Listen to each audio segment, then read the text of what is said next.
This meeting is being recorded. All right, we're live. Yeah, now we are live.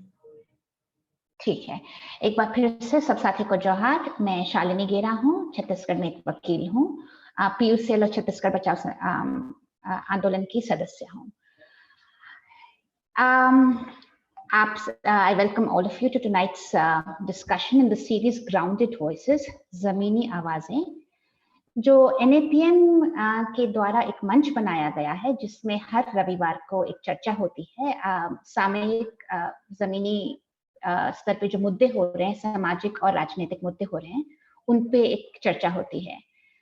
Today's discussion is titled Judicial Betrayal on Gujarat, Implications for Minorities and Civil Rights, जो हिंदी में है न्यायिक विश्वासघात, अल्पसंख्यक और नागरिक स्वतंत्रता के लिए परिणाम। आज बहुत खुशी की बात है कि हमारे पास 4 प्रमुख और बहुत जाने माने कार्यकर्ता हैं जो हमारे साथ बातचीत करेंगे इस विषय पे और हमको बहुत सारी चीजें बताएंगे और उसके बाद एक चर्चा भी कर सकते हैं। ये हैं गुजरात से फादर सेड्रिक प्रकाश, जो बहुत समय से मानवाधिकारों पे और खास करके गुजरात के स्तर पे उन्होंने बहुत काम किया है। सीनियर एडवोकेट आनंद याग्निक, जिन्होंने भी एक बहुत बढ़िया न्यायिक संघर्ष किए हैं। PUCL से we have PUCL Karnataka's president, advocate Arvind Narrain, and also will be joined by Kavita, Srivastava, the president of PUCL Rajasthan. We are hoping that Shweta Bhatt, the wife of Sanjeev Bhatt, IPS officer, ex-IPS officer, will also join us today. जो हम विश्वासघात की बात कर रहे हैं, वो किस विश्वासघात की क्या न्यायिक फैसला हुआ है जिसके बारे में हम आज चर्चा करना चाह रहे हैं। आप सबको मालूम ही होगा कि 24 जून को सुप्रीम कोर्ट के द्वारा एक आदेश आया Zakia Jafri versus state of Gujarat में, और इस फैसले के तहत जानी मानी कार्यकर्ता तीस्ता सीतलवाद, पूर्व गुजरात के DGP RB श्री कुमार और पूर्व IPS ऑफिसर संजीव भट्ट, इनको हिरासत में लिया गया है। संजीव भट्ट पहले ही हिरासत में थे। And against these arrests, there have been numerous protests throughout the country as well as elsewhere. Many people have spoken out. Many, again, national celebrities as well as internationally, many movements have spoken out against these arrests. It is commonly felt that this is a very arbitrary order.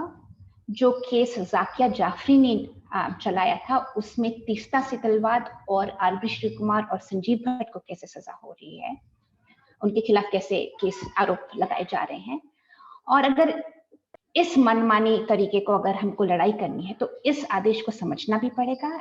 ये किन परिस्थितियों में ये लड़ाई लड़ी गई है उसको समझना पड़ेगा, और इसका आगे हम क्या कर सकते हैं इस पे विभाजित करनी पड़ेगी। आज की जो मीटिंग है, आज की जो चर्चा है, वो इसी विषय पे है। This is the attempt to discuss this, analyse this and understand the implications for all of us today. Before we start the actual discussion, I'm just going to give a very brief background, a very brief introduction to what led to this, and I'm sure the other speakers will be able to talk about this at greater length. पहले तो अपनी यादें ताजा करें कि ये case क्या था जाकिया जाफरी बनाम गुजरात शासन का। 2002 में जो गुजरात में दंगे हुए थे, 28 फरवरी 2002 में गुलबर्ग सोसाइटी, अहमदाबाद की एक सोसाइटी है जहाँ पे ज्यादातर मुस्लिम समुदाय के लोग रहते हैं, वहां पे एक बहुत बड़ा हादसा हुआ था। गुजरात तब जल रहा था, सब बहुत जगह पे हादसे हो रहे थे। ये गुलबर्ग सोसाइटी का जो हादसा है वो एक बहुत बड़ा हादसा था, बहुत महत्वपूर्ण हादसा था। उसमें 69 लोगों को मारा गया एक दिन में। उसमें स्वर्गीय एहसान जाफरी भी एक थे, who was the ex-Congress MP from Ahmedabad. He was one of the people who was killed in that. And Zakia Jafri is the widow of Ehsan Jafri. So she has been fighting for justice for her husband all these 20 years. And it is in response to this case that the Supreme Court has passed the order. In order to understand exactly what happened in Gilbert Society that day, we have a small clip that we're going to show. ये एक छोटी सी film clip है राकेश शर्मा की the final solution से, उसको हम दिखाएंगे और उसके बाद हम चर्चा शुरू करेंगे। तो हेमंत जी अगर आप इसको शुरू कर दें।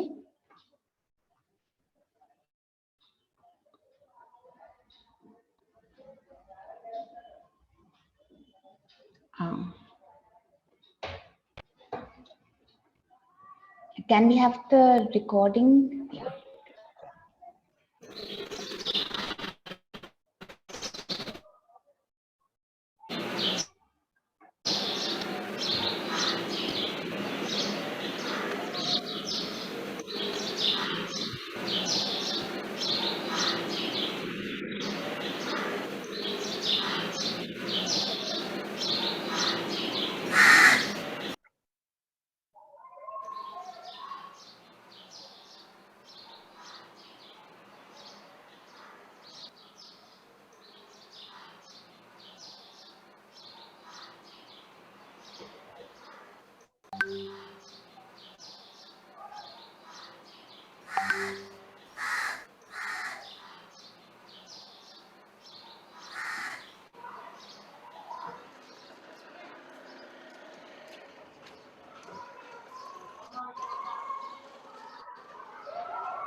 सुबह सबसे पहले जो अहमदाबाद के अंदर शुरुआत हुई तो यहाँ से हुई, गुलबर्ग सोसाइटी से हुई थी। तकरीबन 9:30 बजे चालू हो गया था फर्स्ट अटैक। के बाद में पुलिस कमिश्नर 10:30 पौने 11 बजे सी पांडे वो सुबह में आए थे, लगभग 10:30 बजे आए थे वो, 10:30 पौने 11 के करीब। तो उसके बाद भी पुलिस की मदद क्यों नहीं आई था? उसके बाद कोई नहीं आई, वो बोल के गए कि अभी हम बंदोबस्त भेजते हैं। तो उसके बाद कोई आई, खाली दिलासा दिया कि हम भेजते हैं। और जैसे ही इन्होंने 3 रास्ता पार करा, ऐसे ही पूरी पब्लिक इधर बाजू आ गई। पूरी पुलिस यहाँ की खड़ी थी, 10 राइफलधारी आदमी थे और पीआई यहाँ का जो वो खुद भी खड़ा था, आराम से खड़े थे वो लोग, और वो कुछ नहीं कर रहे थे, सिर्फ नज़ारा देख रहे थे खड़े खड़े। तो अशरफ भाई ये जाफरी साहब को निशाना क्यों बनाया? वो कांग्रेस के धारासभ्य, कांग्रेस के बड़े लीडर थे, एक्स एमपी रह चुके हैं वो।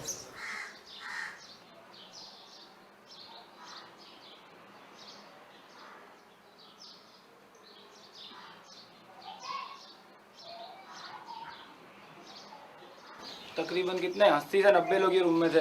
पूरी पब्लिक यहाँ, पूरे अंदर औरतें बच्चे सब, बड़े बड़े आदमी भी, और जाफरी साहब भी खुद यहीं पर थे। इधर तो कोई पाँव रखने की जगह नहीं, नहीं इतना फर्नीचर भी इतना जाफरी साहब के घर में तो क्या ना हो। तो वकील तो इधर तो सब कबाड़ थे, मतलब ये इनकी ऑफिस थी पूरा, इधर ये सब कबाड़ चौपड़े। फिर हम लोग, मैं वो इधर सब आदमी खड़े थे मतलब, और औरतें भी थी। फिर मैं मेरी देवरानी ने हम लोग उधर चले गए।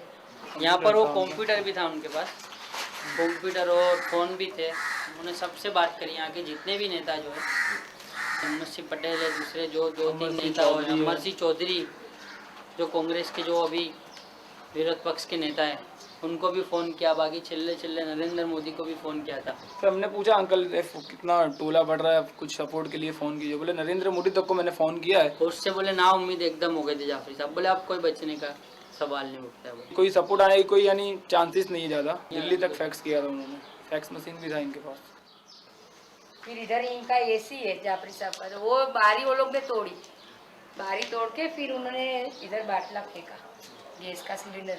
तो ये इधर मैं खड़ी थी तो मेरे पाँव के पास आके ही गिरा इधर। अच्छी ऐसी औरतें चिल्लावे, बच्चे बेचारे चिल्लावे, रो के आधे हो गए, बच्चे भी नहीं औरतें भी नहीं।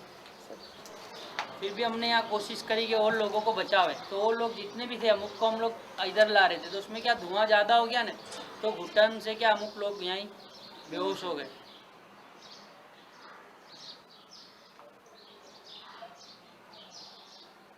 ये किचन है ना जो जाफरी साहब का, यहाँ से बुझा रहे थे पानी लेकर, तो जलने लगा तो हम लोग पीछे हटते गए। पीछे से ये जो बारी थी यहाँ की, तो ग्रिल विल तोड़ के हम लोग यहाँ खड़े थे, बारी तोड़ दी थी पूरी। 2 लड़के जिसका नाम भी शायद जानते हैं, मांगीलाल धुलचंद जैन, नगीन पटनी, वो दोनों पीछे खड़े थे पेट्रोल कैन लेके। तो हम यहाँ खड़े थे, हमारे ऊपर उन्होंने पेट्रोल डाला।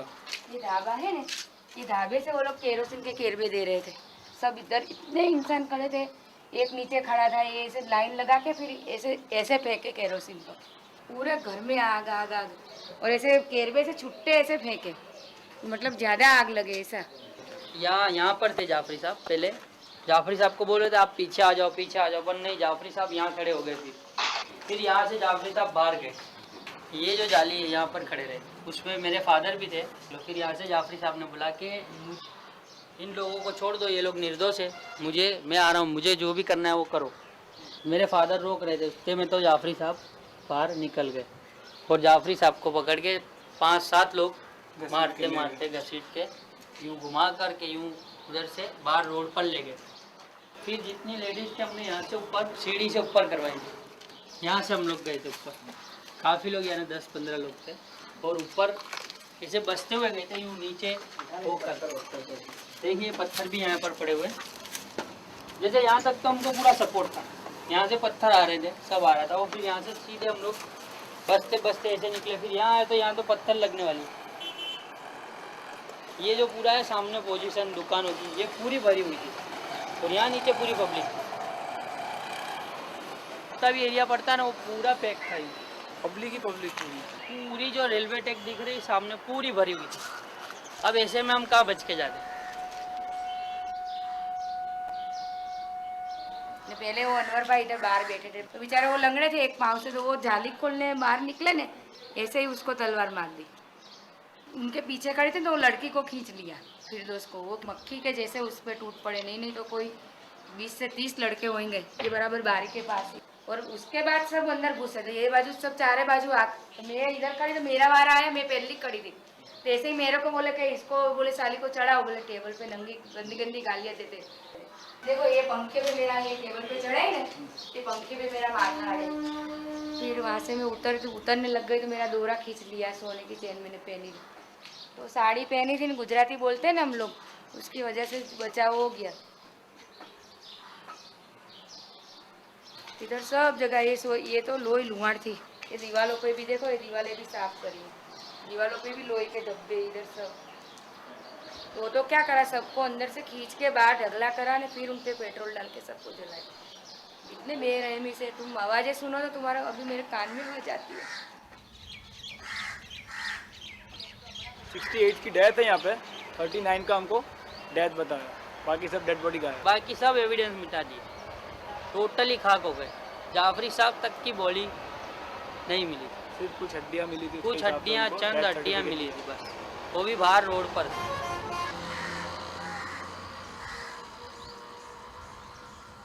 अब महीने बाद भी यहाँ आते ना तो बास मार दी थी यहाँ से। नीचे जो गड्ढा किया हुआ है ना, ये जो गड्ढा किया था ना, इसमें जो बचे हुए थे ना, जैसे कि हम लोग आए थे 2-3 महीने बाद, तो अमुक लोगों के बाल, औरतों के बाल, जो सर के, बच्चों के बाल, हड्डियाँ वगैरह, चर्बी जो बच जाती ज़मीन में चोट गई थी, तो हम लोगों ने खुरेद के उसको निकाल करके जो सब समेटा, और जितने हड्डी टुकड़े जहाँ पर भी पड़े हुए थे बाहर थे, वहाँ से सब मिला करके फिर हमने यहाँ पर उसको दफना किया।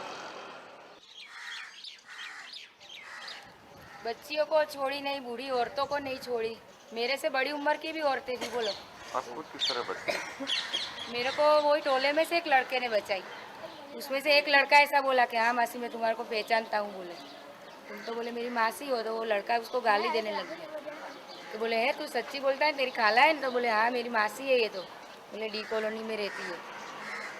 तो बोले कि चलो मासी आ जाओ, बोले चलो कोई इसको हाथ मत लगाना, वो छोकरे ने ऐसा बोला। तो बोले कि मैंने वो लाशें देखी तो मेरा दिल घबरा गया, मैंने बोला मेरा लड़का भी अंदर है, मैं वापस मेरे को अंदर जाना है। वो छोकरे को मैंने ऐसा बोला, तो बोले कि नहीं मासी अब तुम्हारे को तो मारेंगे लेकिन मेरे को भी मार डालेंगे, क्योंकि वो लड़कों ने बोला था कि देख तू झूठ बोलेगा ना तो तेरे को हम मार डालेंगे। फिर मैंने बोला चलो इसने अपनी जान बचाई है, तो मैंने बोला अल्लाह हवाले अपने बच्चे को छोड़ दो। मैंने बोला अल्लाह के हवाले करके मैं निकल गई बाहर। क्या बता, सब सोसाइटी तो पूरी आग का गोला जल रही थी सोसाइटी। मेरे पाँव में इतने फोले हो गए, मैं बाहर निकली तो बोलो मानते हो पूरी सोसाइटी, हमारा घर मैंने देखा तो ऐसा होते, हमारी तो पूरी जिंदगी का सहारा ही चला गया। हमारा तो एक का एक लड़का था, 24 साल का था। पढ़ने में बहुत माहिर, LLB के दूसरे साल में, ग्रेजुएट था बीकॉम। हमको तो ये इंसाफ ये दे देवे तो बहुत बड़ी बात है इनकी। ये गांधी जी का है, ये गांधी बापू का है। गुजरात है गांधी। गुजरात तो अहिंसा में मानते हैं इन्होंने तो।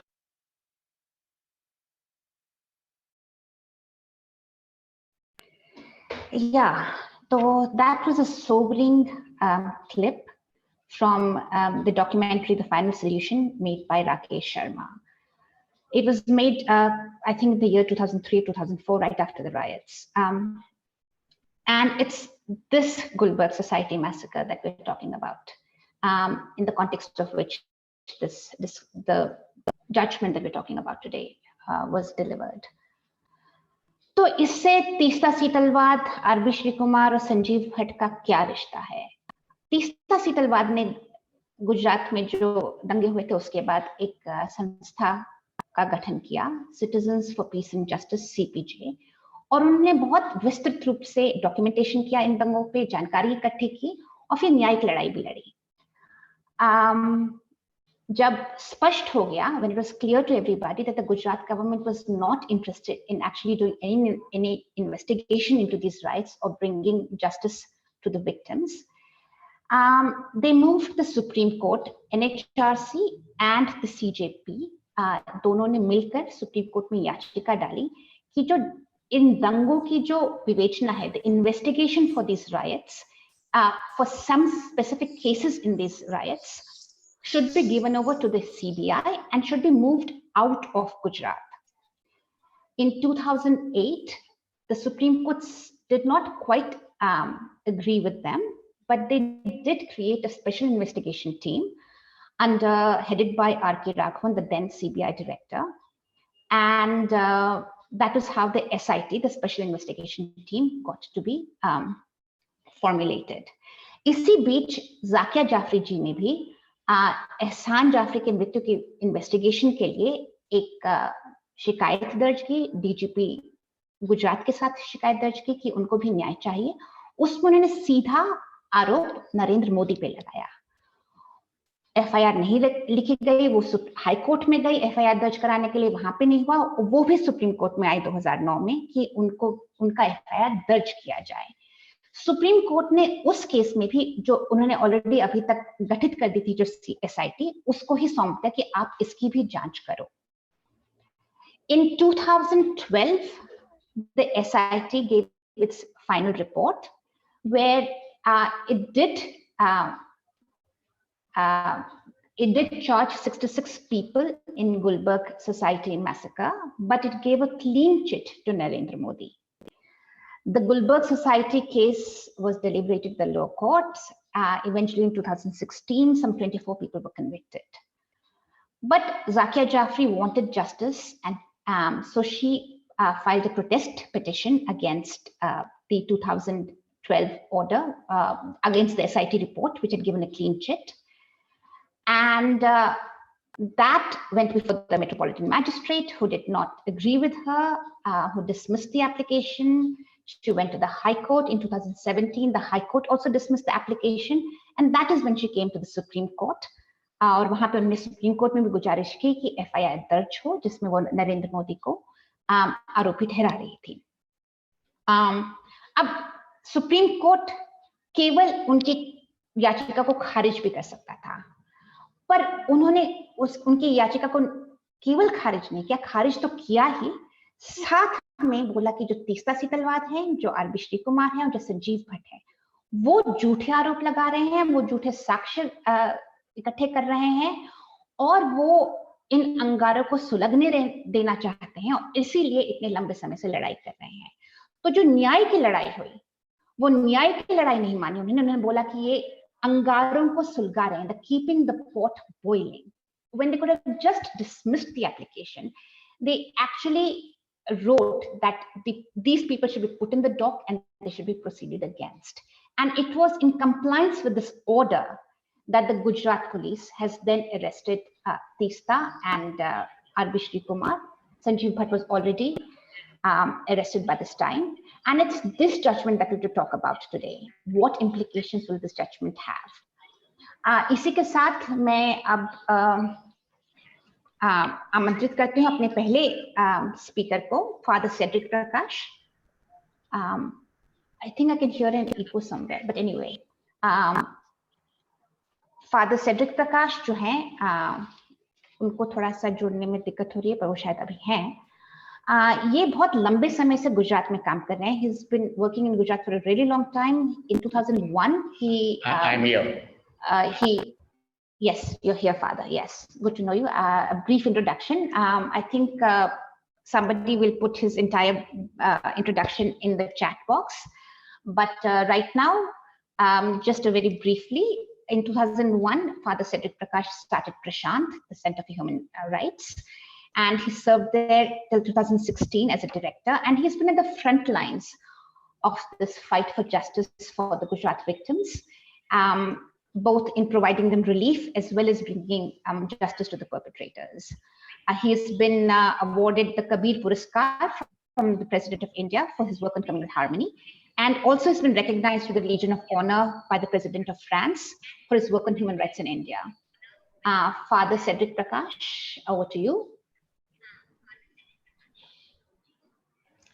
Yeah, thank you very much. I have been having some problems. Can you hear me? Am I audible? I can hear you, Father, but you can't see you. Is it possible to turn on your camera? Yes, I'm trying to turn on my camera. There is some issues just now I'm having with the Zoom. I did not have it till some time ago. So just now I'm trying to start my video. I hope it starts because there is something is not syncing today. But let me begin, not to waste any more time, and then hopefully the video will start. So I'm very sorry for this, what's happening. For a long time I could not get in. I got in much before the start of the meeting, and then I logged out because I was too early. And then, okay, now I think it is important for us, as we have just seen in the final solution and that clipping and what Shalini is thinking, to look at things in perspective. Go back to 1998. You may be wondering when the Christian attack in Gujarat. In fact,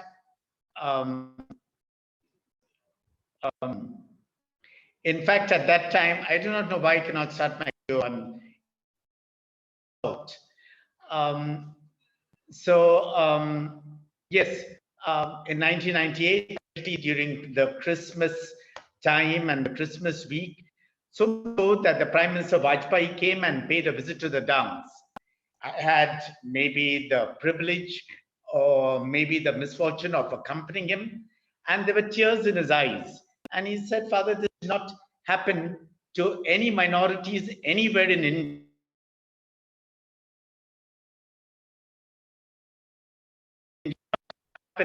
In a secular country, where he said in private, he said it in public, the newspapers reported it. Okay, he came in 1999, early in January.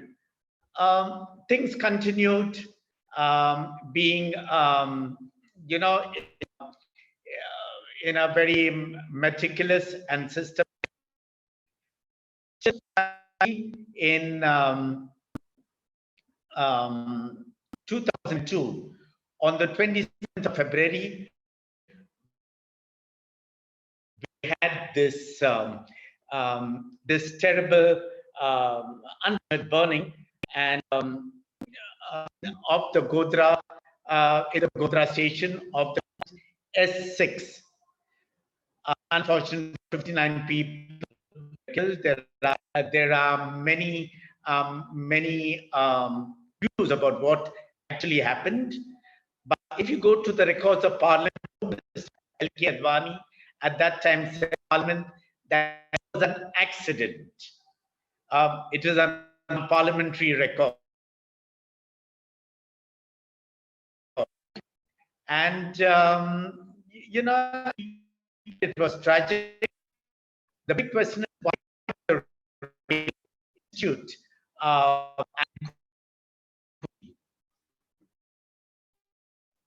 question.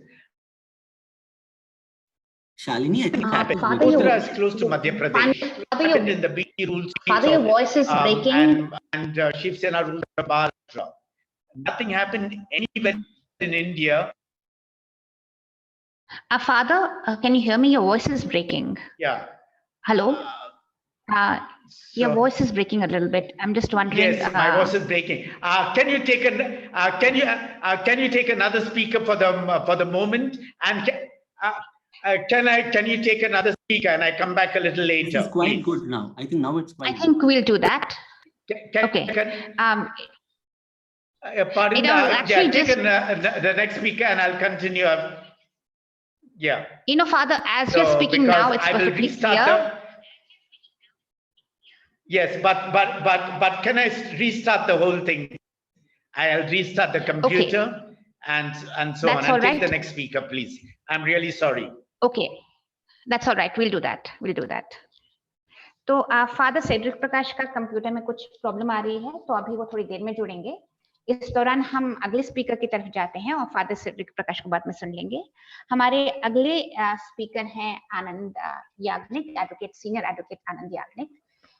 ये गुजरात में senior advocate हैं और इन्होंने बहुत महत्वपूर्ण संघर्ष किए हैं विधिक लड़ाई में. ये मानवाधिकारों पे तो काम करते ही हैं, साथ में भूमि अर्जन, land acquisition and bullet train पे भी इन्होंने लड़ाई लड़ी है. बहुत सारी जनहित याचिकाएं लगाई हैं इन्होंने. और मैंने अभी पढ़ा भी अखबार में कि जब ये हाल ही का फैसला आया तो तुरंत उसके 1-2 दिन में इन्होंने अहमदाबाद में एक मीटिंग भी रखी जिसमें कामिनी जायसवाल जी आई थी और उन्होंने इस मुद्दे पे फिर से चर्चा रखी. और मुझे लगता है कि अहमदाबाद में इस मुद्दे पे चर्चा रखना बहुत ही काबिल तारीफ है कि इस माहौल में वहां पे भी कुछ लोग ऐसे हैं, दमदार लोग ऐसे हैं जो इस बात को खुले रख सकते हैं. आनंद सर, आप आगे बताइए. I'm also, I don't know, I'm right now finding it difficult. Am I audible? Yes, sir, you're audible. You're audible.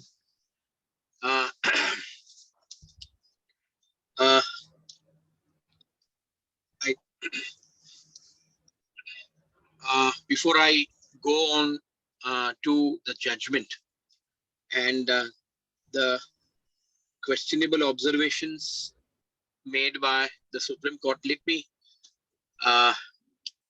give the history of riots within 2 minutes as far as Gujarat is concerned.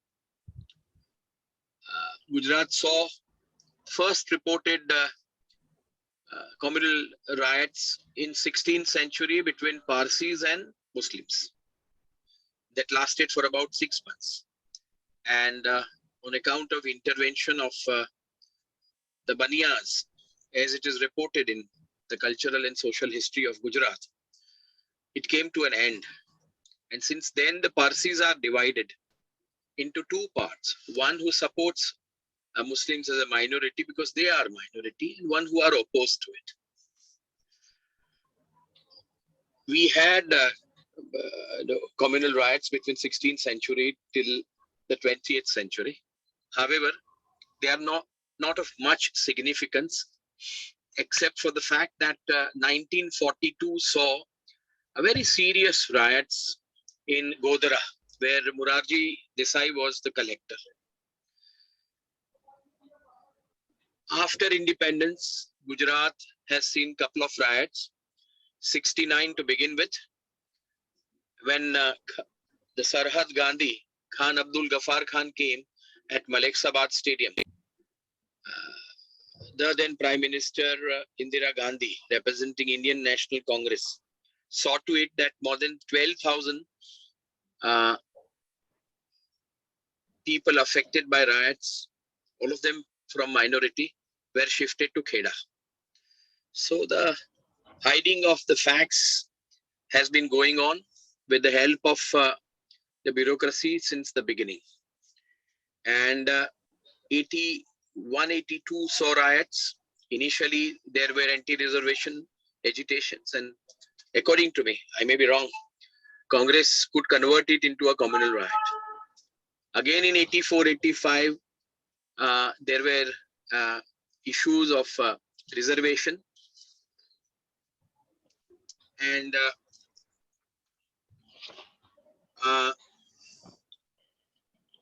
particularly because the government of Madhav C. Solanki increased reservation for OBC up to 27%, and 84, 85 thereafter, again the issues were converted into communal riots. One of the reasons for communal riots in Gujarat, particularly in Ahmedabad, is also Rath Yatra. This time we had a peaceful Rath Yatra because elections are coming in 2022, and BJP doesn't want to be looked as if in its regime communal riots do take place. 92, we all know because of Babri Masjid, and 2002. This is the paradox. But let me tell you one thing, that till 69, during Diwali, there were diyas at the houses of Muslims. And the change occurred in 1969, according to my father, Yagnik. And the commission that was constituted in 69 and thereafter also incorporated facts that the divide started.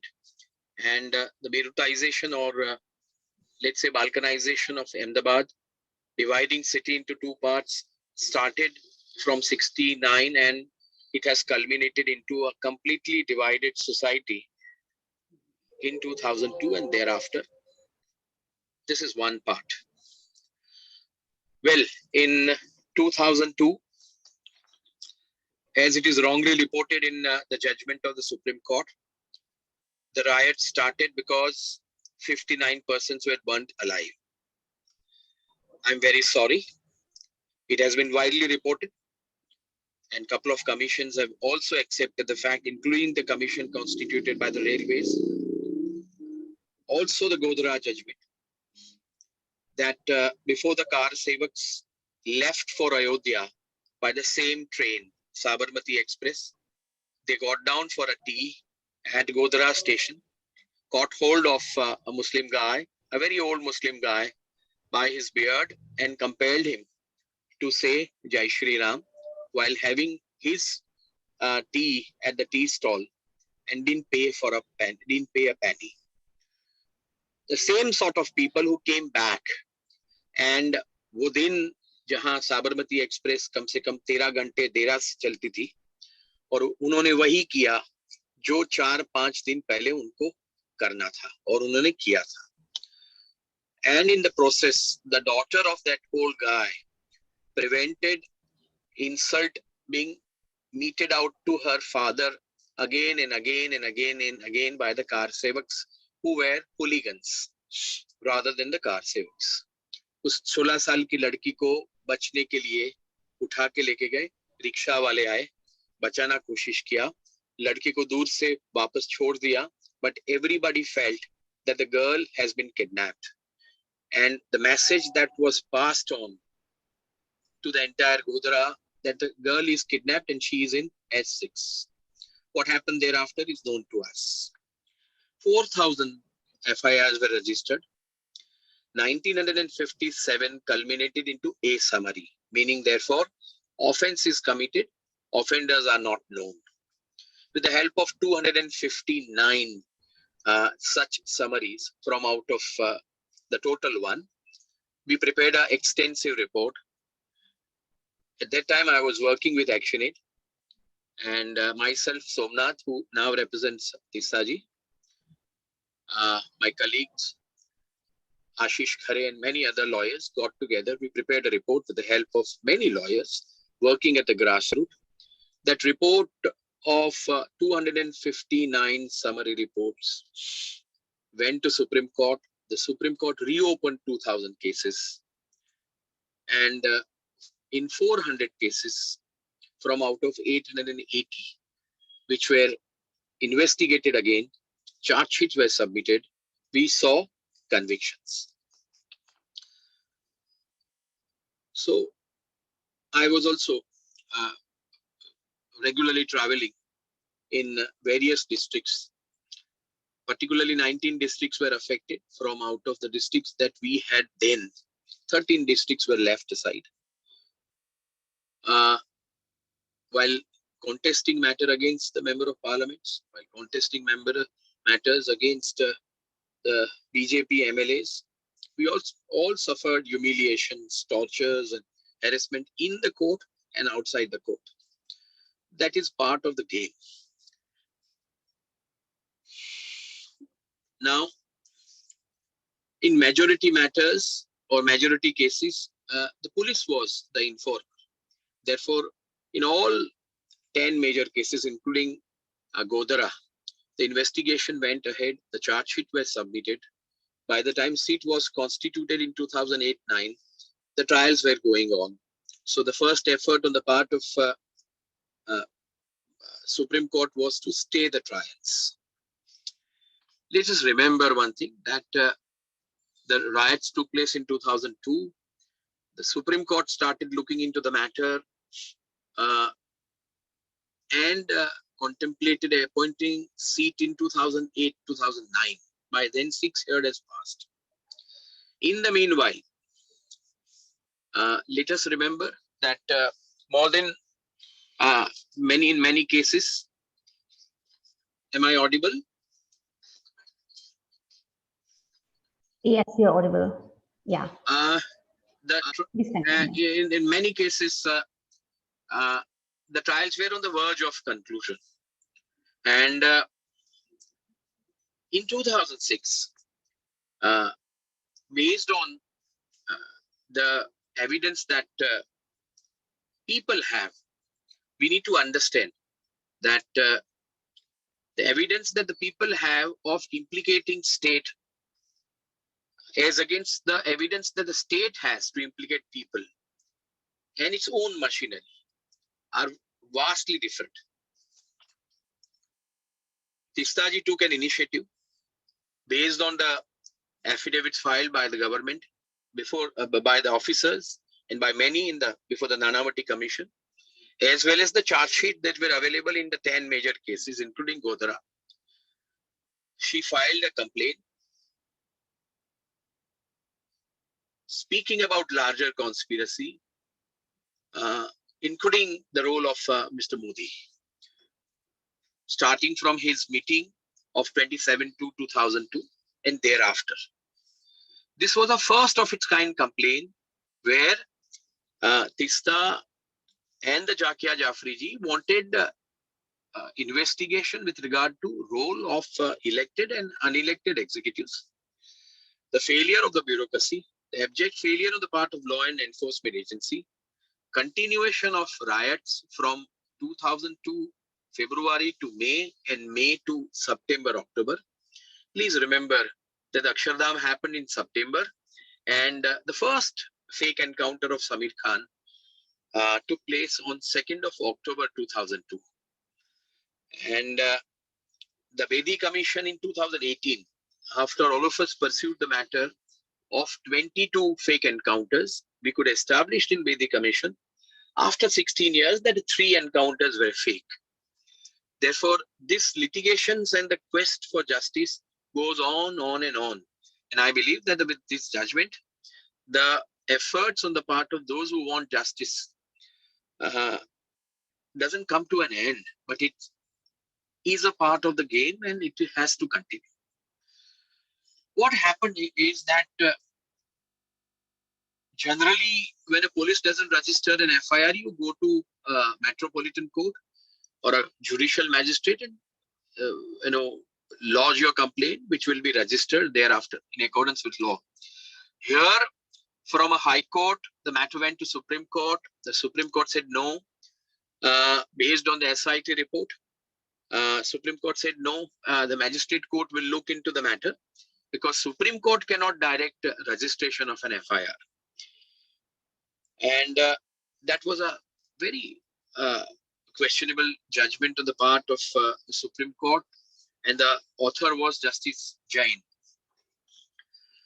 Well, if Supreme Court comes to conclusion that an FIR has to be registered either at the police station or at the court of the judicial magistrate, then while making an observation against Tissa Sitalwad and many others without naming them, they ought to have delegated respondents to the magistrate's court, giving them an option to go into the matter, hear those against whom the FIR was registered, and do the needful as far as principles of natural justice is concerned. However, it didn't happen. Coming back to the Supreme Court judgment. Before I go to the Supreme Court judgments and observations, let me tell you what happened in the 9 major cases. In Godhra, the court came to conclusion that there was no conspiracy. Therefore, on the part of the Supreme Court to have said or indicated that there was a premeditated conspiracy to eliminate 59 persons and burning them alive was unacceptable. As far as the 9 major cases are concerned, including Naroda Patia, Gulbarga, Sardar Nagar, Dipra Darwaja, and many others, who are those who have been convicted and are sentenced to undergo life imprisonment or other punishment? Majority of them are from BJP, from Vishwendu Parishad, from Bajrang Dal. Who are the lawyers who were representing them? They are the lawyers who are part of RSS Adhivakta Sangh.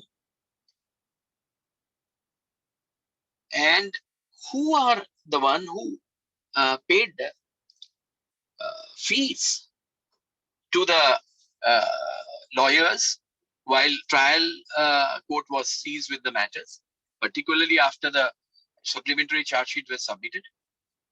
The money came obviously from the sources that all of us know about. Well, I want to tell you one thing, that Tushar Mehta, the Solicitor General of India, defended the state of Gujarat and the Chief Minister and Amit Shah as far as encounters are concerned and many other riot matters are concerned.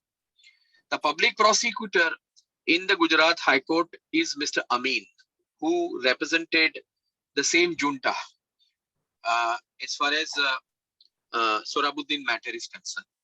The additional Solicitor General of India, deputed in the High Court, Mr. Devang Vyas, also is part of the same group of advocates who represented accused in those major cases and also defended Amit Shah in encounters matter, be it Sohrabuddin as well as Ishrat Jahan and Sadiq Jamal. The government bidder is Manisha Love Kumar, who also participated in the same actions.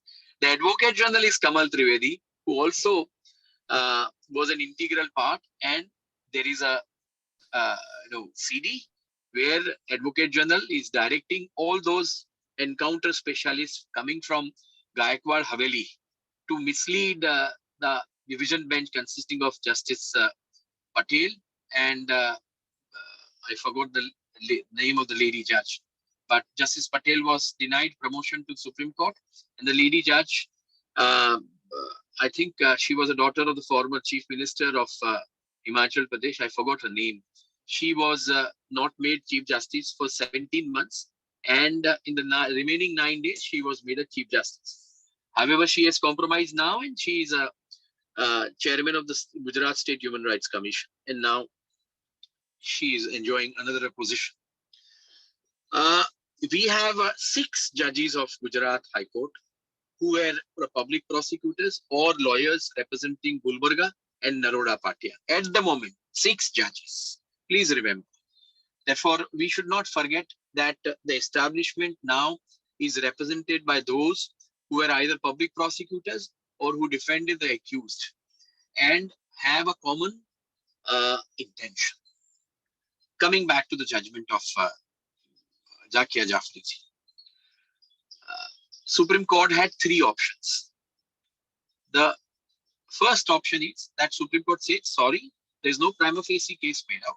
We do not agree with the contentions of petitioner, and there is no larger conspiracy, and so on and so forth.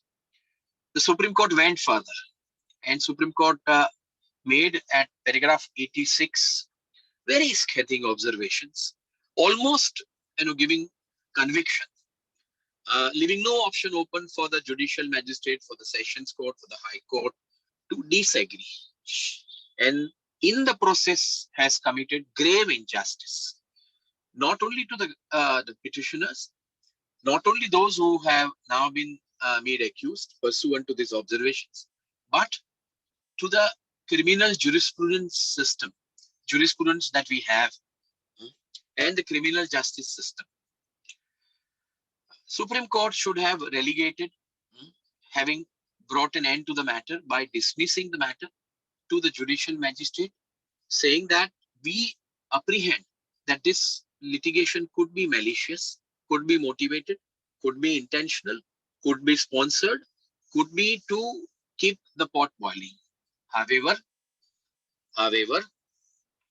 it didn't happen. Therefore, when the Supreme Court in 2009-11 has the audacity to say that we are not the one to register an FIR or pass an order, the petitioner should go to the judicial magistrate. If that was the rationality that waived with the Supreme Court, then the Supreme Court, having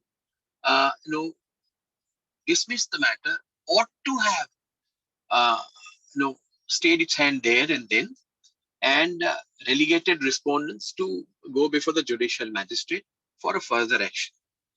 The second is, when you file an FIR, lodged an FIR, is registered, investigated, then we have a concept of summary with prosecution. The police could say that this was a false and frivolous FIR, and therefore we recommend prosecution of the complainant instead of the probable accused. This also hasn't happened in the present case. And the third one is that after acquittal in any matter, after the complete trial comes to an end, the trial court sometimes take a position that this was a false and frivolous litigation, allegations, charges, and therefore the complainant must face the action for false and frivolous cases. In all these instances, those against whom the FIR is likely to be lodged and registered thereafter, they have to be heard.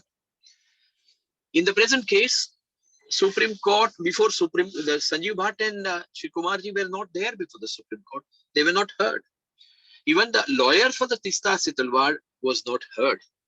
And there was no cross petition in the Supreme Court recommending action against Zakia Zafri and Tista Sitalwad. In absence of any such prayer, in absence of any such cross petition, Supreme Court has grossly participated in miscarriage of justice. And most unfortunately, this is one of its matter. Well, let me caution myself that I don't question the honesty, integrity, and commitment of the judiciary. I repose trust in the Supreme Court. And I emphatically say that I have questions with respect to the observations made in the matter of Zakia Jafri.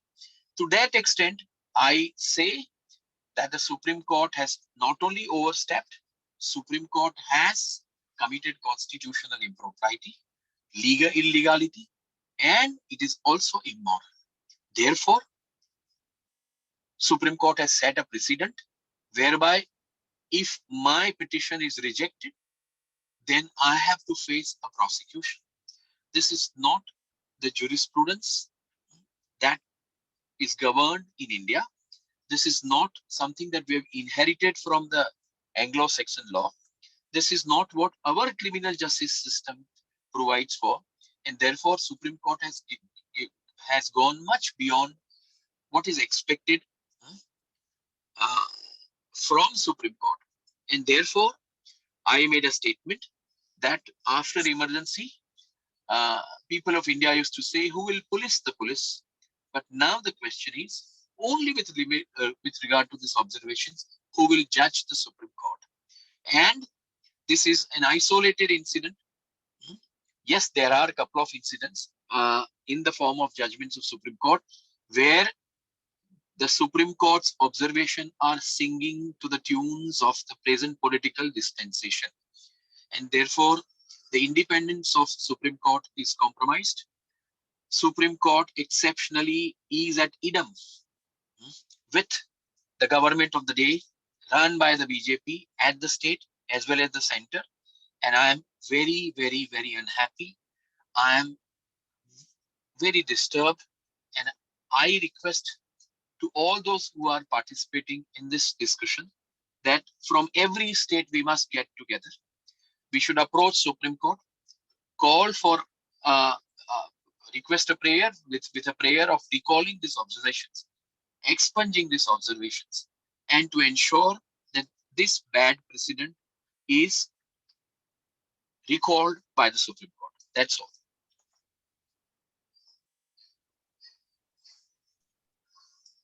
Thank you very much, sir.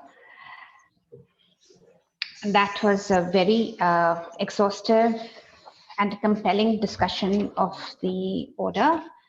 अभी थोड़ा जो हमारे श्रोता हैं जो हिंदी में जो अंग्रेजी नहीं समझ सकते उनके लिए मैं थोड़ी बहुत संक्षिप्त में हिंदी में अनुवाद करूंगी। जो याग्निक सर ने बोला, उन्होंने शुरुआत की कि जो गुजरात में दंगे हुए हैं उनका बहुत बड़ा इतिहास है। उन्होंने बताया कि 16वीं शताब्दी से यहाँ पे सांप्रदायिक मुद्दों पे दंगे होते हैं। उन्होंने बताया कि 16वीं शताब्दी में पारसी और मुसलमानों के बीच में दंगे हुए थे और वहां से जो पारसी समुदाय है वो दो भागों में बट भी गया।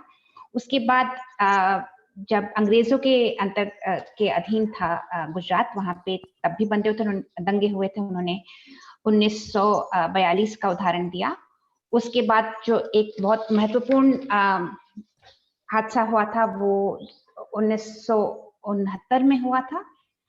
और उसके बाद बताते हैं कि उससे पहले जो मुसलमान लोग थे, जो इस्लामिक समुदाय था वहाँ गुजरात का, वो दिवाली भी मनाता था, दिए भी जलाते थे। पर उसके बाद खटास हो गई और दोनों और समुदायों के बीच दूरी बढ़ गई। और वो दूरी जब 2002 के जो भयानक वहां पे हिंसा हुई, उसके बाद वो एकदम स्थापित हो गई। वो अब दो अलग अलग समुदाय बन ही गए हैं वहां पे।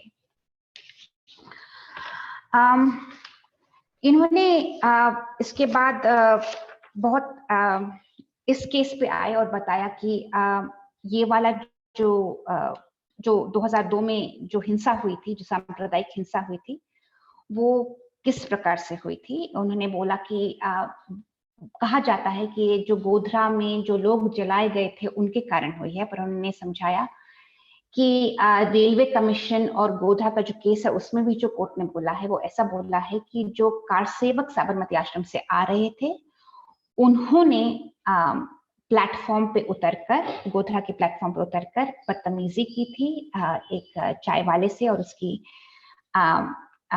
लड़की से भी। और उससे जो था वो उसके बाद ये भड़के थे। वो उन्होंने बताया कि वो जो कार सेवक थे वो थोड़ा गुंडा प्रवृत्ति के थे और उनसे हिंसा भड़की आगे जाके। और इसके बाद जो हिंसा हुई है 2002 में, उसको लेकर 4000 FIR दर्ज हुए। पर अधिकतर 900 का उन्होंने नंबर दिया। 900 से ज्यादा FIR में पुलिस ने FIR तो दर्ज किया, पर उसमें विवेचना इस प्रकार से बहुत ढीली विवेचना की और उसमें खात्मा रिपोर्ट जारी कर दी कि हाँ हादसा तो हुआ है पर हमको नहीं पता अपराधी कौन है। और इसको लेकर ये फिर बात इन 900 में से इन्होंने कुछ 260 के लगभग FIRs का एक अध्ययन किया और उसको ये वापस कोर्ट में ले गए, सुप्रीम कोर्ट में ले गए कि इस प्रकार से यहाँ पे विवेचना की कमी रही है। और उसके बाद सुप्रीम कोर्ट के आदेश पर 2000 से ज्यादा FIRs को फिर से खोला गया कि नहीं, इस पर फिर से विवेचना होगी। और उसमें फिर बाद में कईयों में दोष सिद्धि भी और कईयों में कन्विक्शंस भी हुई हैं। वे बता रहे हैं कि इस पूरे दौरान जो लोग इस पे काम करते हैं उनको निरंतर परेशान किया जा रहा था। जो मानवाधिकार कार्यकर्ता हैं उनको निरंतर परेशान किया जा रहा था, उन पे बहुत दबाव डाला जा रहा था, पर उनको इसी पे काम, पर वो सब अभी भी इसी पे जुड़े हुए हैं। लगभग 10 एक बहुत महत्वपूर्ण केस थे जिनको लेकर तीस्ता और अन्य लोगों ने उन पे कोशिश की कि उनको आगे बढ़ाया जाए। उनके तब तक ट्रायल शुरू हो गए थे, पर वो ट्रायल ठीक से नहीं जा रहे थे क्योंकि एक तो विवेचना कमजोर थी और उसमें जो वहाँ के प्रोसिक्यूशन थी वो भी बहुत ढीली ढाली जा रही थी। तो उसको लेकर ये सुप्रीम कोर्ट में गए थे और वहीं उन्हीं को लेकर एक SIT सेट का गठन हुआ था कि उन पे वो फिर से करेंगे काम। और 2006 में जो बहुत सारा जब डॉक्यूमेंटेशन हो रही थी तो फिर तीस्ता सीतलवाद और उनके साथियों ने एक कंप्लेंट दर्ज की कि ये एक कुछ अलग अलग नहीं है, ये एक बहुत बड़ा षड्यंत्र रचा जा रहा है और उसमें मोदी जी का भी रोल है, उनकी भूमिका है। और वही नहीं, वो चाह रहे थे कि एक विवेचना की जाए कि जो अन्य जो निर्वाचित और अनिर्वाचित सदस्य हैं, जो ब्यूरोक्रेसी है, जो नौकरशाह लोग हैं, उनकी क्या भूमिका रही इस बड़े हादसे जो 2002 के दंगे हुए, उस हिंसा को बढ़ाने के लिए उनकी क्या भूमिका रही। और ये बहुत नई प्रकार की याचिका थी और इसको ये लेकर आगे गए हैं। इस दौरान बहुत सारे फर्जी मुठभेड़ भी हो रहे थे। इन्होंने बहुत सारे उदाहरण दिए कि उनमें सब फर्जी मुठभेड़ों में भी उनकी भी डॉक्यूमेंटेशन चल रही थी, उन पे भी केसेस कर रहे थे। और शायद 3 का बता रहे हैं कि 22 इन्होंने फेक एनकाउंटर रिकॉर्ड किए हैं, जिसमें 3 को अभी साबित, मतलब कोर्ट के जरिए साबित भी किया गया है। ये बता रहे हैं कि जब इनका FIR दर्ज नहीं हुआ, जो तीसरा वाला FIR दर्ज नहीं हुआ, तो तब सुप्रीम कोर्ट तक गया था मामला, क्योंकि जब FIR दर्ज नहीं होता तो आप उसको आगे बढ़ाते हैं। तब सुप्रीम कोर्ट ने ऐसा बोला कि देखिए, हम तो FIR नहीं दर्ज कर सकते, ये जो रोल है ये मैजिस्ट्रेट का रहता है। तो उन्होंने वापस मैजिस्ट्रेट की तरफ इसको भेज दिया। पर हाल ही के जो फैसले में है तो वो अपना आदेश भूल गए हैं और उन्होंने अब ये जो निर्णय दिया है 24 जून का, उसमें इन्होंने एकदम ऐसा लगता है कि जैसे कन्विक्शन सेंटेंस ही पास कर दिया है 3 लोगों के खिलाफ। बता रहे हैं कि जो बाकी अन्य जो 9 केसेस, गोधरा में सेट का हुआ कि कोई षड्यंत्र नहीं था, पर अभी सुप्रीम कोर्ट ने हाल ही के फैसले में इसके विपरीत एक दृष्टिकोण रखा कि नहीं, गोधरा में एक षड्यंत्र था और उसी के वजह से बाद में दंगे हुए हैं। जो बाकी अन्य 9 केसेस थे जिन पे विवेचना हुई, उनमें बहुत सारे लोगों की दोष सिद्धि भी हुई, कन्विक्शन भी हुआ, और अधिकतर वो लोग थे जो BJP, RSS, VHP के कार्यकर्ता थे। और ये भी बता रहे हैं कि जिन लॉयर्स ने उनका बचाव के लिए खड़े हुए, जो ये दंगाई हैं, इनके बचाव के लिए जो लॉयर्स खड़े हुए, वो ही अब बढ़कर राज्य के स्तर पे और केंद्र के स्तर पे ये जो मुख्य सरकारी वकील हैं, अब वही लोग बन रहे हैं। तो जिन्होंने भाजपा, VHP, RSS के कार्यकर्ताओं को, जो दंगाई थे, उनको बचाया और अमित शाह को फेक एनकाउंटर्स में उनकी तरफ से खड़े हुए, उन्हीं को अब जजेस भी बनाया जा रहा है। उनको अभी बड़े बड़े सरकारी पोजीशंस भी दिए जा रहे हैं। इस हाल ही के जो ऑर्डर पे उनका कहना है कि ये बहुत गलत हुआ है कि एक फरियादी आता है न्याय की गुहार लगाकर, अगर आप उसकी फरियाद अस्वीकार कर दो तो ठीक है, वो फिर भी सहन किया जा सकता है, पर उन्हीं के खिलाफ जो न्याय की गुहार लगा रहे हैं, उन्हीं के खिलाफ आप उनको ही उनके ऊपर सजा कर दें, उनको आरोपी घोषित करते, तो ये जो है ये बहुत गलत है और ऐसा नहीं किया जाना चाहिए। जो कह रहे हैं कि अगर आपको लग रहा है कि जो उन्होंने FIR दर्ज करने की कोशिश की है वो गलत कर रहे हैं, तो आप उनको बोल सकते हैं, मतलब एक उन पे भी किया जा सकता है कि इन्होंने फॉल्स और फ्रिवलस एफआईआर दर्ज करने की कोशिश की, पर उसकी एक प्रक्रिया होती है कि उनको आप किसी एफआईआर दर्ज करो, किसी मैजिस्ट्रेट के सामने खड़ा करो, पर ऐसा नहीं कि सुप्रीम कोर्ट से आप ऐसा आदेश दे रहे हो कि उनको उनके खिलाफ कार्रवाई चलाई जाए, और इतना भीषण आदेश दिया है कि किसी भी मैजिस्ट्रेट की अभी उसको नकार नहीं पाएगा जो सुप्रीम कोर्ट के ऑब्जर्वेशन है उसको लेकर। तो ये एक बहुत बड़ा अन्याय हुआ है। और उन्होंने एक बोला भी है कि अभी इस पे हमको आगे बढ़ के सभी राज्यों के लोगों को एक साथ आना पड़ेगा और एक साथ मिलकर सुप्रीम कोर्ट को बोलना पड़ेगा कि ये जो आपकी ऑब्जर्वेशंस हैं इनको आप वापस लीजिए, क्योंकि अगर ऐसा रहा तो फिर आगे यहाँ पे काम करना बहुत ज्यादा मुश्किल हो जाएगा। ये जो है वो मान रहे हैं कि ये गैर संवैधानिक है, ये जो हमारी न्याय प्रणाली है उसके एकदम विपरीत है, जो आपराधिक न्याय व्यवस्था है यहाँ पे उस पर ऐसा नहीं किया जा सकता, और उसके बाहर बढ़ के कोर्ट ने ऐसा फैसला दिया है। तो इसी के साथ मैं अभी दूसरे father Cedric Prakash, are you back on? Yes, I am very much here. Thank you. Now that he's back, we will move back to Father Cedric Prakash.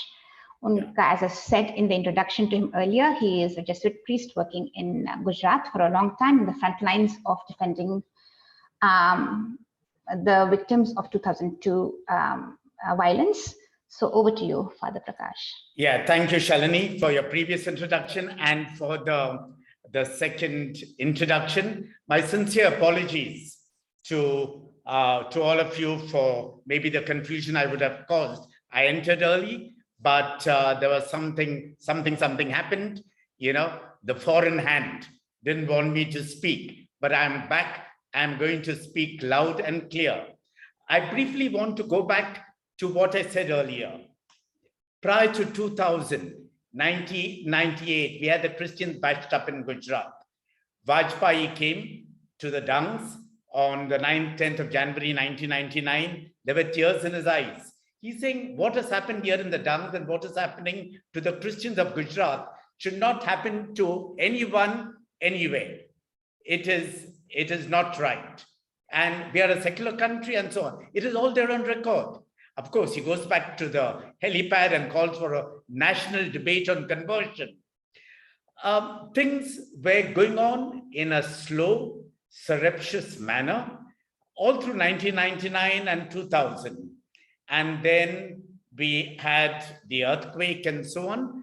And in October 2001, we had Modi dislodging literally Keshubhai Patel from the Chief Minister of Gujarat. And what happened then was Harin Pandya refused to give his Ellis Bridge seat to Modi. Modi went and got elected from another constituency in Saurashtra. He became the Chief Minister of Gujarat. And then 27th of February happened. And I said earlier, in Parliament, L.K. Advani, the Home Minister, said it was an accident. Okay, many of us, civil society, everyone literally said it was tragic. 59 people dying in the Godhra railway station in the early hours of the morning. I won't get into what happened, how it happened, and so on, but 59 people were killed. And that was unfortunate. Nothing happened anywhere, not in the BJP Shiv Sena ruled state of Maharashtra, not in neighboring Madhya Pradesh, which was very close to Godhra, not in UP, from where the train was traveling, from Faizabad, after a lot of the people who had gone to do the Shilanyas or to help build the Ram temple and all were returning. But the fact remains, many of them were traveling ticketless in the reserved bogies. And when the train stopped, Anand Yagnik has already given you about the possibility of a girl being pulled into the train and so on. A lot of people apparently were trying to stone the train. But from inside the train, there were cocktail molotovs being thrown on the crowd outside. And something triggered it. They were having all these jerry cans full of petrol in the train. That S6 caught fire, 59 people were burnt alive. It was tragic. But on the 28th of February 2002, there were Maha Aartis planned. And we all know that there was a secret meeting. And we have gone under the right to information, asking who was present at that meeting. Now, they conveniently say that Sanjeev Bhatt was not there. Harin Pandya says he was not invited, but he knew everything that happened at that meeting. So the bodies were brought to the city on the, on the 28th, and then from the 28th afternoon, all hell broke loose. Eshan Jaffrey, one of the greatest secular faces we have had in India, a former member of parliament. He lived in a Gulbarga society and he had no business to live there. But he lived a simple and ordinary, a very frugal life. Gulbarga society is there in the Meghani Nagar area, where all kinds of people live there, the poor, the Dalits, and so on. And he was like a dada, a grandfather, a godfather to anyone and everyone. A poor vendor will ask him for 100 rupees loan, he will take it out from his pocket and give it to him. I used to visit the Jaffrey family, at Eid almost every year since I knew him for years. He used to come and wish me for Christmas. And when we heard the news that sometime on the 28th of February, that Gulbarga society was attacked, I took up special permission from the collectorate with another Jesuit companion. We went to the Gulbarga society to see all these dead bodies. Look at Parzania, one of the a kind of a very path-breaking, a painful movie made on the life of Rupa Modi and so on, acted by the heroes none other than Nasruddin Shah and the other famous actress from Tamil Nadu.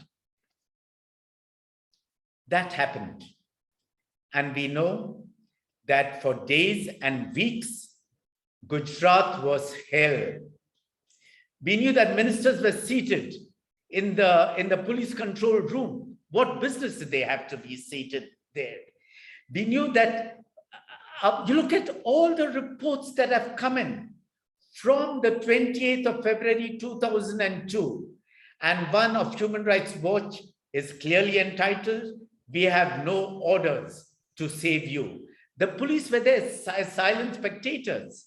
The former chief commissioner of police, I took a group, of people from the JNU and so on, who were doing a report on behalf of a group in Delhi.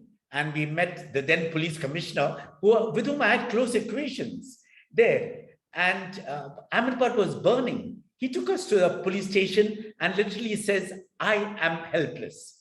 That was the police commissioner at that time. Finally, thanks to Tista and a group of enlightened citizens, a citizens' tribunal was formed, headed by none other than the famous former Supreme Court judge, Krishna Iyer, who has given some amazing and path-breaking judgments in the history of the judiciary of India. We had some other judges, like Justice Sawant, former head of the Press Council of India, also of the Supreme Court. We had Justice Suresh, formerly of the Bombay High Court. And we have had excellent other people. We had Mr. Kanibaran, who was the head of the PUCL.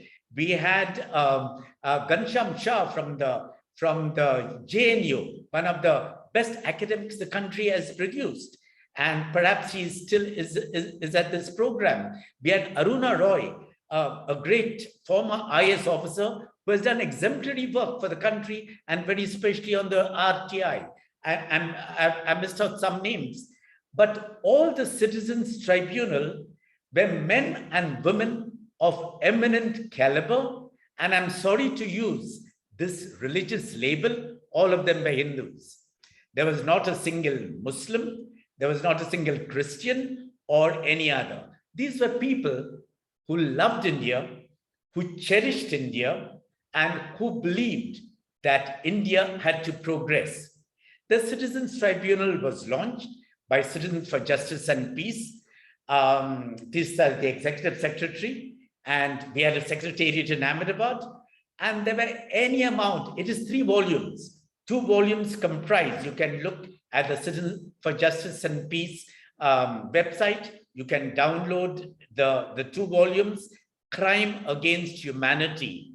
And finally, we have a 3rd volume, which consists only of appendices. Any amount of people were interviewed.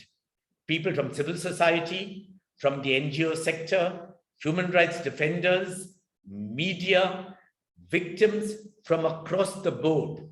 Notices were sent to the Gujarat government, asking for ministers to come, asking for anybody, even to the police. And finally, Arvind Pandya agreed to come. He came, he testified, he swore us to secrecy. He said, do not tell, but he revealed it to Outlook. Look at the interview he gave Manu Joseph, who details where he went to, and he gave his testimony to which center he went to. He spoke, and he gave a very elaborate, lucid. And later on, since I also had some equation with him, he said, Father, my life is in your hands. And right enough, on the 26th of March, 2003, he was assassinated. His father has gone on record with tons. He went to Supreme Court for years till he died to say, my son was killed by these 2 people, not by those Muslims who have been arrested. His wife, who later joined the BJP, was actually singing that same tune. And no one believed about that he was killed by those who rule, maybe the government and the country today, okay, is a matter of common knowledge. Why don't these things come out into the public domain? On that day, on the 26th of March, 2003, the Gujarat government, in keeping with the election promise that Modi made, brought in the most draconian law in the history of any democracy, perhaps, in India. It was called the Gujarat Freedom of Religion Bill 2003, 26 March 2003, the day Arvind Pandya was killed. And it was an anti-conversion law that you cannot change your religion in Gujarat unless you first seek the permission of the civil authority. In other anti-conversion laws, you only had to provide information. And here the point of departure was very clearly you had to seek permission. In a conversation with the then collector, I said, till now I was a Christian. And now I've stopped believing that there is a God. Who are you to decide that I must keep my religion? I've already stopped believing that there is God. I'm an atheist. Don't tell me atheism is an ideology, or even for that matter, being an agnostic. I've given up my religion and I'm going to embrace another thing. Okay. There is a very thin line between what is religion, what is ideology. Even atheists have their rules. And the then collector said, I really do not know what to do. They took full 5 years to frame the rules that are necessary to govern the implementation of the law. So basically, the whole katha in the state of Gujarat was Christians are converters, Muslims are terrorists. And we saw it happening in frightening regularity, in spite of what was happening in the public domain. We had civil society groups. Prasad Chako already has named some of these groups here on the in the chat box of the Zoom session. Excellent groups, highly committed people, men and women of independent caliber. These were not siding with Hindus or Muslims. These were people who were concerned about what happened in Gujarat and the fact that one community was targeted and people were brutalized, women were raped, hundreds were killed. According to Africans, it was 2,000, and hundreds and thousands were dishoused. And till today, they cannot go back to a place they once called their home. I think it is important for us to understand what took place at that time. Okay, And what the Supreme Court has been saying in judgment after judgment, you can find it in the Supreme Court website about the Gujarat genocide or the Gujarat carnage of 2002. Why are we not listening to that? Why has this latest judgment not cited those as a precedence? And what former Supreme Court justices have said from the hallowed portals of the Supreme Court of India, the then Chief Justice of India, Justice Kare, re-echoing the words of Prime Minister Vajpayee when he came to visit Ahmedabad. He spoke to the Chief Minister of Gujarat and said, you must follow Raj Dharma. If I'm exaggerating, if I'm telling lies, please look, do a Google. Look at what media is reporting. And these words were echoed in the oral order, not in the written order, of Justice V. Kare. Do a Google on what Justice Kare said from the hallowed portals of Supreme Court. Anand Yagnik has just said that he holds the Supreme Court with high esteem. We always do it. But when this judgment in relationship to Zakia Jafri, and especially, the vengeance that which they have gone by my dear colleague Tista Setalwat and my great friend R.P. Kumar, and of course Sanjeev Bhatt, who's already languishing in jail for the last 3 years. I mean, it brings the whole judiciary down to the gutters. You don't have it, you look, fine, throw the petition, say that the sitters is right in all that they say, but don't make these castigating remarks, because if you're going to put, now Tista and Sri Kumar and Sanjeev Bhatt has already been in jail, and then we have the case also the Alt News founder, Mohammed Zubair, they're languishing. But I think it is important for us to understand why these people have been singled out. Because if you go through all the reports, all the human rights defenders, all the media activists, all the judges from the Supreme Court that have spoken, and including the Gujarat High Court, then the jails of India will be filled. They will not have enough of police to put us in jail. They will just have to bring their machine guns and kill us where we are living. And that perhaps is their plan. Okay, but let them have the courage, the audacity, the truth, the transparency to say that all who have taken on the government of Gujarat, headed by the Chief Minister Modi at that time, who's today the Prime Minister of India, let them have the courage to say that all those who criticized the government at that time, including some of the sitting public servants, the sitting ministers, the human rights defenders, and everyone, hundreds and thousands of Hindus. I think you'll have to put half of India into the jails of India. I challenge them to have the guts to do it now. If we are talking about what is happening in Gujarat, Gujarat was then the laboratory, but today it is more than the laboratory. It is the real thing. We took the Gujarat government to court around that time about the type of textbooks they dished out. And now with the failing judiciary, where even an ordinary citizen cannot have a right to voice his or her expression, I think it is a very, very, very sad state of affairs.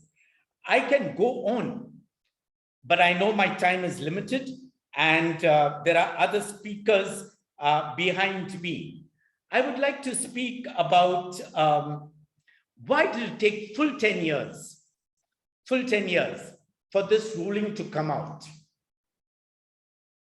Okay, why couldn't have the petition be dismissed immediately of Tista Setalwat and others on behalf of Zakia Jafri? Any lawyer with a little common sense, any judge with a little bit of intelligence including High Court justices and Supreme Court justices, will know that any of their clients who come to him need to be asked questions, need to be helped, need to be mentored, need to be guided. A doctor, when a patient goes to him, doesn't say, okay, you tell me what is your sickness and you decide what to do. No. Victims came. Victims testified before the Citizens Tribunal. Many of them were illiterate. They needed someone to help them in writing. Why are we not saying that? Why are we not dealing the truth? All the judges who are sitting, on the Supreme Court were lawyers once upon a time. Didn't they coach their, I'm saying it in inverted commas, didn't they coach their clients? Did they say, why don't you say this word instead of that word? And now you're saying you're tutoring the victims. This is hogwash. This is lies. And I think it is Father, important. I think that is just that we should be wrapping. Yes, yeah. I'm finding. I think it is important that we see the truth, nothing but the plain truth. And finally, there is Bertolt Brecht, that famous poet during the Nazi era, spoke about the dark times. We are today in India in dark times, in Gujarat in dark times. But he also said there will be singing in the dark times. Today we will sing, and today we will live in that hope that one day we will come out of this tunnel where justice and truth will triumph. Thank you very much, NAPM. Thanks, Shalini, and God bless you all.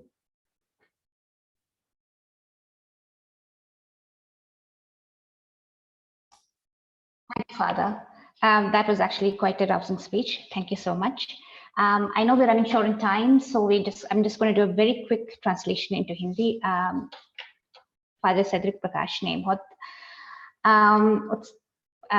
बढ़िया बोला है। उन्होंने गुजरात के बारे में पुरानी जो हादसा हुआ था उसके बारे में भी बताया, और अभी हमको प्रोत्साहन भी दिया कि आगे लड़ाई जारी रखनी है। उन्होंने बताया कि जो वहाँ पे उन्होंने 1999 से बात शुरू की, जब वहाँ पे दंगे हुए थे, डांग्स में दंगे हुए थे, और वहाँ पे बताया था कि तब भी वाजपेयी साहब आए थे। उन्होंने आंखों में आंसू भर के बोला था कि ये कैसे हो गया, पर जब वापस गए तो उन्होंने वही अपना सांप्रदायिकता का मुद्दा जारी रखा और उसको बढ़ने दिया। फिर जब गोधरा का कांड हुआ तो बता रहे हैं कि तब एल.के. अडवाणी ने पार्लियामेंट में बोला था कि ये महज एक एक्सीडेंट है, महज एक एक्सीडेंट है ये, और कुछ नहीं बोला था। और उसको लेकर उस शाम और कहीं पे कुछ नहीं हुआ था। जो यूपी था, मध्य प्रदेश था, महाराष्ट्र था, साथ में सटे हुए राज्य हैं, पर उनमें कुछ हादसे नहीं हुए। मात्र गुजरात में ही बहुत बहुत बड़ी भयानक हिंसा हुई, और ये जो हिंसा है ये पूरी रूप से प्रायोजित और भड़काई गई हिंसा थी। और उन्होंने बताया कि काफी सबूत है कि 27 फरवरी की शाम को सीएम ने ही एक मीटिंग बुलाई थी। उन्होंने बताया कि उन्होंने आरटीआई वगैरह लगाया है उस पे, और उस मीटिंग के बारे में जानकारी लेने की कोशिश की है। जो हरेन पांडे है, जो तो वहां के गृह मंत्री थे, उन्होंने उसके ऊपर बयान भी दिया था। ये सब हुआ था जब तीस्ता सेटलवाद ने एक सिटीजन्स ट्रिब्यूनल गठित किया था, जिसमें बहुत जाने माने देश भर के बुद्धिजीवी थे। उसमें अध्यक्षता हमारे पूर्व न्यायाधीश कृष्ण अय्यर जी की थी। उसमें और भी सुप्रीम कोर्ट के जज थे, पीबी सावंत, और बॉम्बे हाई कोर्ट से जस्टिस सुरेश, PUCL के अध्यक्ष कन्ना बिरान जी, अरुणा रॉय जी जैसे लेकर बहुत महान हस्तियां थी। JNU के घनश्याम शाह थे, और उन्होंने बहुत लोगों से चर्चा की थी, जो विक्टिम्स थे उनसे की थी, जो NGOs थे, जो गवर्नमेंट को भी उन्होंने नोटिस दिए थे, और बहुत लोगों से उन्होंने जानकारी हासिल करके 2 बहुत बड़ी उन्होंने वॉल्यूम्स निकाली थी, जिसका नाम था क्राइम्स अगेंस्ट ह्यूमैनिटी, मानवता के खिलाफ अपराध।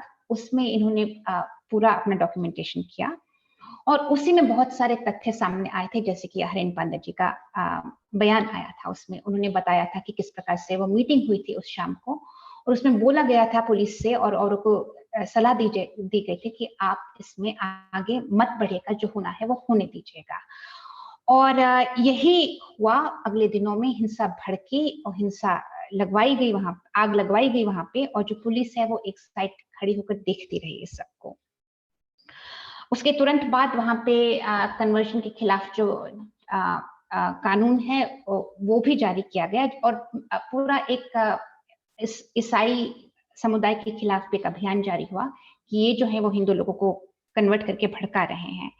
खैर, उन्होंने बोला कि तब का अगर देखा जाए तो बहुत केवल तीस्ता तलवार नहीं, इसकी सिटीजन्स ट्रिब्यूनल रिपोर्ट नहीं, बहुत सारी रिपोर्टें तब निकाली गई, बहुत सारे लोगों ने बयान दिए गए, बहुत सारे लेखकों ने लिखा इसके बारे में, बुद्धिजीवियों ने बताया इसके बारे में, यहाँ तक कि वहाँ के तब के जो तत्कालीन न्यायाधीश थे, मुख्य न्यायाधीश CG chief justice of India justice Khare, उन्होंने भी याद दिलाया मोदी को कि कुछ राजधर्म का भी पालन करें। तो अगर इन सबको आपको जेल में डालना है, अगर जिन्होंने भी तब आवाज उठाई उन सबको जेल में डालना है, तो आज भारत के जेल इतने भरे रहेंगे कि आप उनमें कोई जगह भी नहीं होने वाली है। तो कहना कि तीस्ता के लिए नहीं है, हम सब है, तब भी हमने आवाज उठाई थी, अभी भी हमको निरंतर आवाज उठानी चाहिए। और इसी के साथ उन्होंने ब्रेख्ट की लाइन से अंत किया कि हाँ, अंधकार समय है, अंधेरे समय है, पर तब भी हमको हमारे को गीत गाने अभी भी चाहिए और गीत गाते रहेंगे हम लोग। बहुत बहुत शुक्रिया फादर सेड्रिक। इसके बाद फाइनल सॉल्यूशन से ही जो फादर सेड्रिक ने बात की है कि कैसे पुलिस एक तरफ खड़ी होकर देखती रही और बाकी हिंसा होती रही, एक छोटा सा सेगमेंट है फाइनल सॉल्यूशन का, वो फिर हम चलाएंगे 2 मिनट के लिए। कैट, थैंक यू। बात ही नहीं कर रहा था, पहली बार मेरे को मिले ना तब, तो मैं बोला ये कहीं हमारे वहाँ बहुत पत्रकार और ऐसे तैसे आदमी आते हैं, तो मेरे को पूछते कि आप पार्टियाकान, मैं बोला मैं पार्टियाकान था ही नहीं, मैं तो बहुत दूर एक हॉस्पिटल में दाखिल।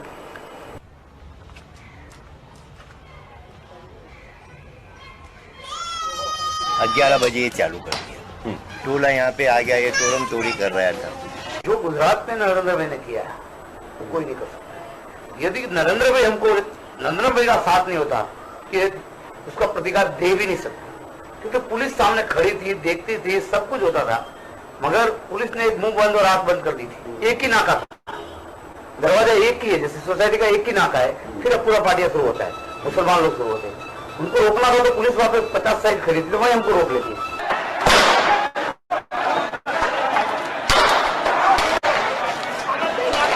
ऐसे फायरिंग करते थे इस साइड में और बोलते थे, बोले क्या है तुम लोग घुसो, बोले ये घर में घुसे तो यहाँ से सिलेंडर लिया और हमारी धड़ा फूटे, प्यूरो तो थी हमारे पास। उस टाइम तो हमें मजा ही और था, सब फोन भी कर रहे थे और उसके बाद में सब दौड़ दौड़ के पुलिस के पास भी जाते थे। हम लोग तो जो उनका एक वहाँ पे सलीम करके एक था, जो नरोड़ा पार्टी का थोड़ा दादा माना जाता था, वो तो सब जीप के अंदर घुस गया था, सब फायर गया था, जीप के अंदर घुस गया था।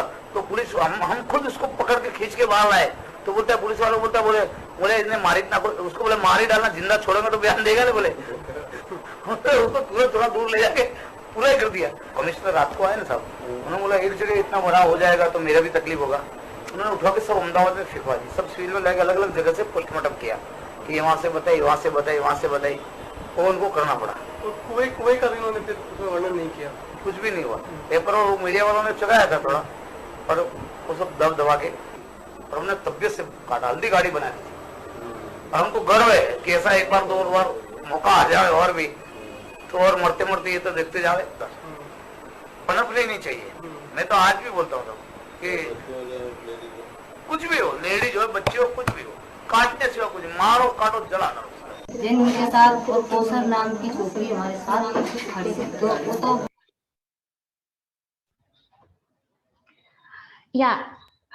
what we saw just now was an interview with Babu Bajrangi, one of the people who is responsible for the Naroda Patia massacre. And it's also from the film The Final Solutions, an interview given to Rakesh Sharma. And you can see from that how this was a scene that was followed in city after city, in village after village, where the police was there. It was a mute witness, while the rioters did whatever they did, the violence was carried out with complete immunity and impunity. And that is what is the subject of a discussion. This is what we were trying to hold accountable. These and others were trying to hold the administration accountable for this impunity. With that, I'll move to Arvind Narrain, who's our third speaker for this evening. Arvind Narrain is the president of PUCL Karnataka. He is also a well-known advocate in the High Court of Karnataka, and he's also written several books and edited many books. Most recently, he's written a book called Undeclared Emergency on the conditions right now that are enveloping us of extreme repression. With that, Arvind, I'll pass on to you.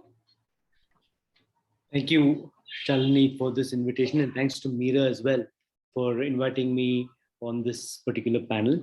I think all of you will agree it's been a very harrowing experience till now, both in terms of the videos as well as the really powerful presentations by both Mr. Yagnik as well as Father Cedric.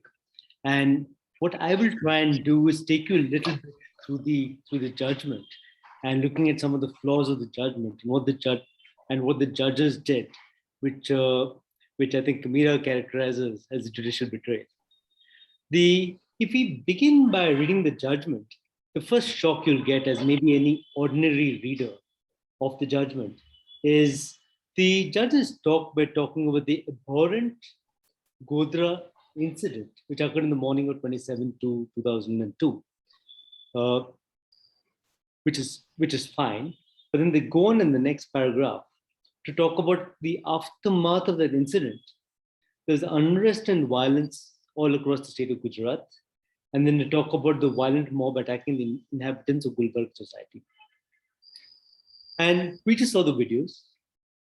We just saw the film.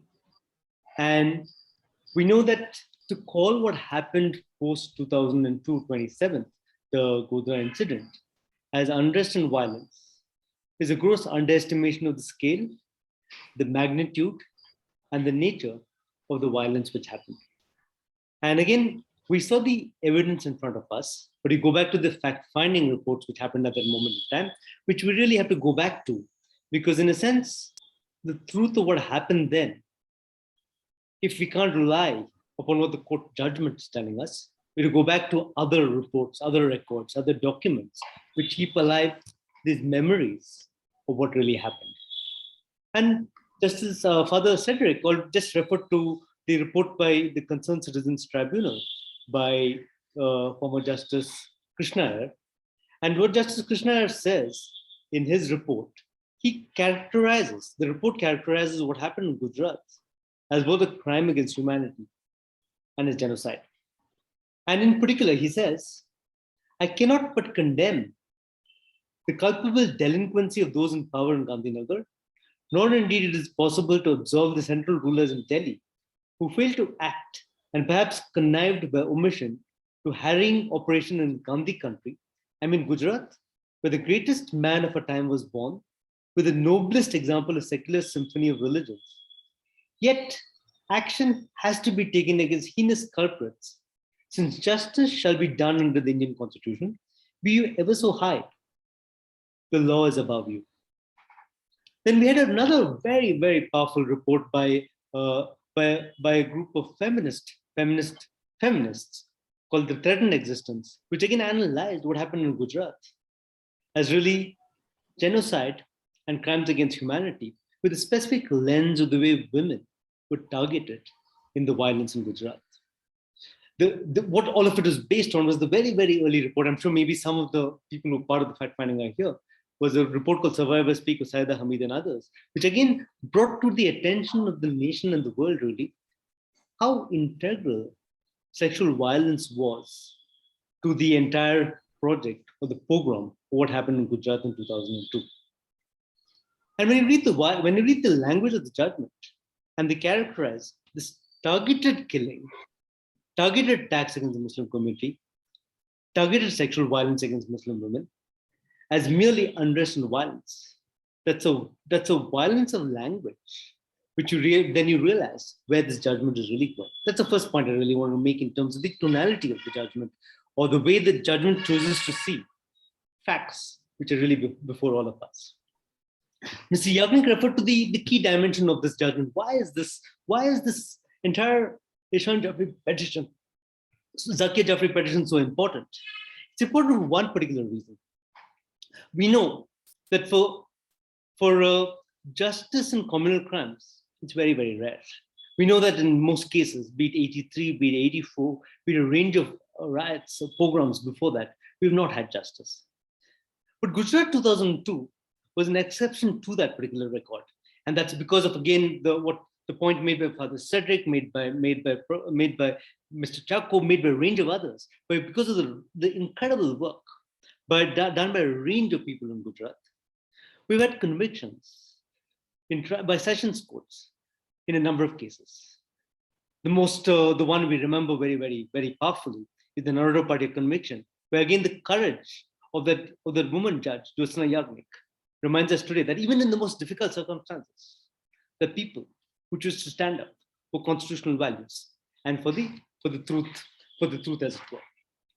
So if you look at these range of the point I'm getting to is, end of the day, the justice we got in the cases in Gujarat were with lower level perpetrators. The highest we got to was Maya Ben Kudnan. But Tista's petition, as Mr. Yagnik indicated, in its audacity, or the petition of Zakia Jafri, which Tista was very integrally involved in, for its audacity, it named as A1 the then Chief Minister of Gujarat, Narendra Modi.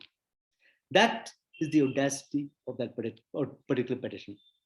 How did A1 enter the picture as the accused? A1 enters the picture as the accused because the crime is really the crime of conspiracy to commit these range of crimes across the state of Gujarat. That's the audacity of the petition.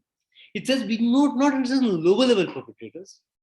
We want to see how this conspiracy emerged. What is the planning at the highest levels? What is the evidence which is submitted to prove or to show that there was this conspiracy? The key evidence, really, which the judgment goes into great detail on, is the meeting which Father Cedric referred to on the 20th of February 2002, which was hosted, which was by the then Chief Minister, and in which what happened in the meeting. We get two sources of evidence, or three sources of evidence on what happened in the meeting. One is by Mr. Sanjeev Bhatt, one is by Arvind Srikumar, and the third is by Narrain Pandya. What Mr. Sanjeev Bhatt testifies to is that what was said in that particular meeting is that the then Chief Minister said, this time the situation warranted that the Muslims be taught with the communal rights in Gujarat. This time the situation warranted the Muslims be taught a lesson to ensure that such incidents do not recur ever again. And the Chief Minister said that for too long, the Gujarat police has been following the principle of balancing their actions against the Gujarat. This time, the situation warranted Muslims be taught a lesson. Right? So the way in which let things happen was the message which goes out, which is what Mr. Sanjeev Bhatt testifies to. A similar testimony is given by Mr. Srikumar. And before the Concerned Citizen Tribunal, I assume that a similar testimony is given by Mr. Narrain Pandya. And the way the judgment goes about dealing with this question of conspiracy and the question of fact is they show you that this factual detail never really happened. They show you this factual detail never really happened by saying Mr. Sanjeev Bhatt was not present in the meeting, by saying that Mr. Srikumar's testimony is hearsay, and Mr. Narrain Pandya's testimony cannot be relied upon because of various other factors. And how do we, if this is the way that the finding they've come to, is there anything in the judgment that allows us to come to a very different finding, as it were? And here I want to go to the amicus, Raju Ramchandran's report, which actually, interestingly enough, if you want to read the judgment and get a sense of where something in the judgment, which you think makes sense from all that we heard till today, in today, I'd suggest you go to the first annexure. The first annexure reproduces the report of Raju Ramchandran, the amicus in this particular case. And the point he makes, which is very simple, very direct, very, very, very simple, as to why was it so difficult to prove conspiracy? Why was it so difficult for what Sanjeev Bhatt said to be corroborated by anybody else, or by what Mr. Srikumar said to be corroborated by anybody else? The point he makes is it would be impossible to get anyone present in the meeting on 27/2/2002 to speak against Sri Modi, especially the bureaucracy and police officials.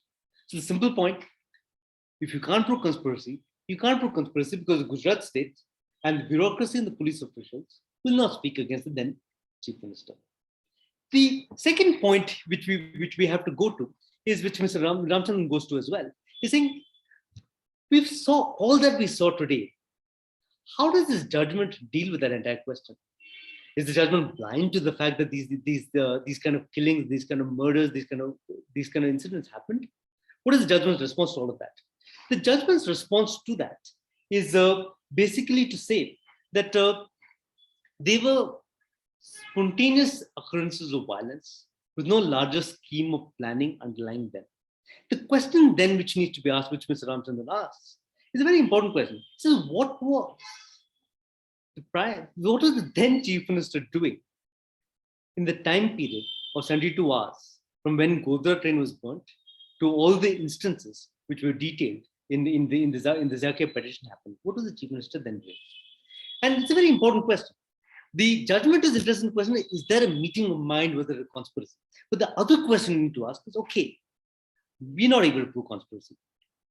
But what was he doing? He's the Chief Minister. What was he doing in that time period, as it were? And this is the conclusion which Mr. Ramchandran comes to. He says, there's nothing to show that the Chief Minister intervened in 28/2/2002 when the riots were taking place to prevent the riots. The movement of Sri Modi and the instructions given by him on 28/2/2002 would have been decisive to prove that he had taken all steps for the protection of the minorities, but that evidence is not there. Neither the Chief Minister nor his personal official have stated what he did on 28/2/2002. Neither the top police nor the bureaucrats have spoken about any decisive action by the Chief Minister. What is the Chief Minister's response to this in the thing before the SIT? The point that he makes is that he took all measures to prevent this kind of a violence. But the question which Mr. Ramchandran is asking is, a statement is a statement, but what do you actually do to prevent this kind of violence? Why this is an important question is, again, the way Mr. Yagnik put it. Fine, you can't establish a conspiracy. Second stage, you would ask the question, did deaths happen? Did murders happen? Did rapes happen? Was property destroyed? If the answer is yes, perhaps it's not a conspiracy. Is it some other crime then? That's the question we need to ask.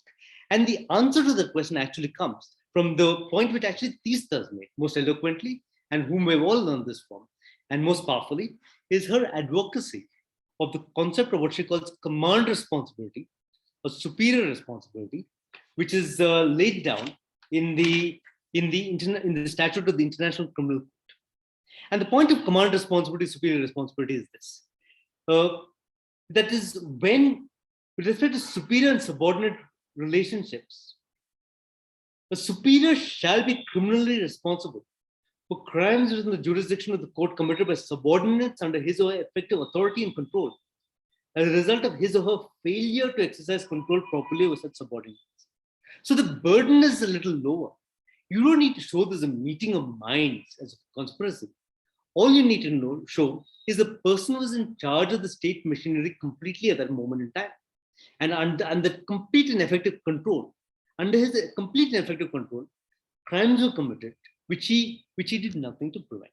That's the burden you really need to start. So the question which Teesta has raised again, point she's made very powerfully, is that what we need in Indian law is the notion of command responsibility or superior responsibility to deal with this entire question of this challenge of conspiracy. We can't prove it as conspiracy, but can we prove it in terms of a new legal framework called command responsibility, superior responsibility? So the way the court could have gone down was a simple route of saying, yes, we can't prove conspiracy, but we think there's a crime which is committed. The crime at present, we think that a wrong has happened. The wrong at present is not a crime.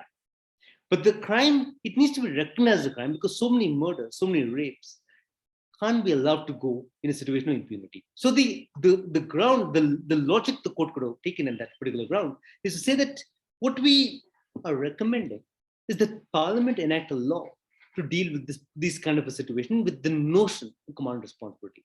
That would have been an acknowledgement of the fact that we might not be proved within the terms of this legal framework.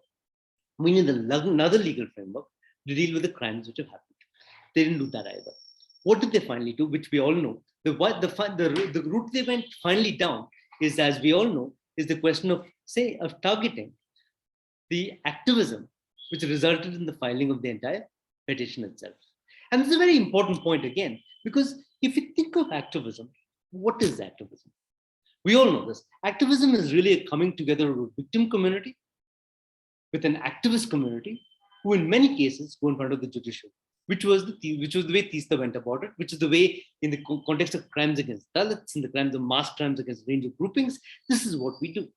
So what the court is basically saying is Zakir Jafri is separate, Teesta Satulwad is separate, and the two, if they interact at any level, it's very suspicious.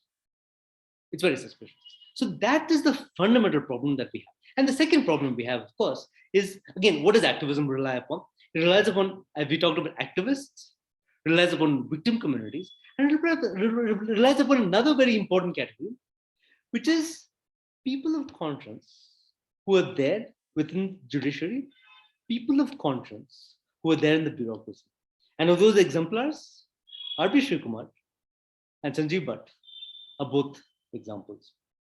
If you read again, it's a very beautiful piece written by Shiv Vishwanathan on R.B. Srikumar.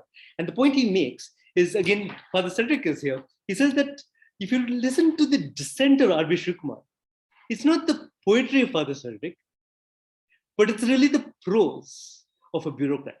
It's written in dull bureaucratic prose. But the point which Mr. Srikumar is making is, why is he dissenting? He's not a protester. He's not coming from outside the system. He comes from within the system. But his point is, he has a fidelity to the ideals of the Constitution. He's willing to stand up for these ideals because he's sworn an oath to protect and defend the Constitution of India. And when the Chief Minister doesn't do that, he's willing to stand up and say that is wrong. And that's the strength, again, of Mr. Srikumar. Mr. Sanjeev Bhatt, of course, has paid the highest price we all know. He's still in jail for again, in terms of a false case, which has been filed against him. I just want to read a very short post, which was put up by his children on his birthday with respect to what he stood for, and end with this. An example was made of an upright officer, and knew the people of this nation stood in silence. He was incessantly targeted and victimized, and the nation looked the other way. His home was broken down, and the nation shut its eyes and ears. He is falsely framed and vindictively incarcerated in a fabricated case, ripping him away from his family, sentenced to languish behind bars for a crime he did not commit, and the nation still watched as silent spectators. Our father, Mr. Sanjeev Bhatt, stood up and to this totalitarian regime at great personal and professional cost, and today he is paying the heavy price for being honest, upright, and courageous. As our father spends yet another year incarcerated for a crime he did not commit, his only crime that did not buckle under political pressure and vindictive victimization. I implore you all to be the citizens, the nation that our father believed exists. So I think I'll end with just this one simple point, saying that I think in the time going forward, we really need to build on exactly what is being targeted here. We need to build on the linkages between courageous people within the bureaucracy and the state, because I believe those people still exist. Courageous people in the judiciary, because those people still exist. Courageous people who are standing outside, and building that coalition, all with a sense that what are we uniting under? Uniting under the fact that we believe in the values of the Constitution, and we will fight to defend those values which Teesta and R.B. Srikumar and Sanjeev Bhatt stood and fought for their entire life. And as we know, Teesta is described by Fali Naraman, and they say it goes for both the others as well, as a foot soldier of the Indian Constitution. And that's what we really need to do. Thank you.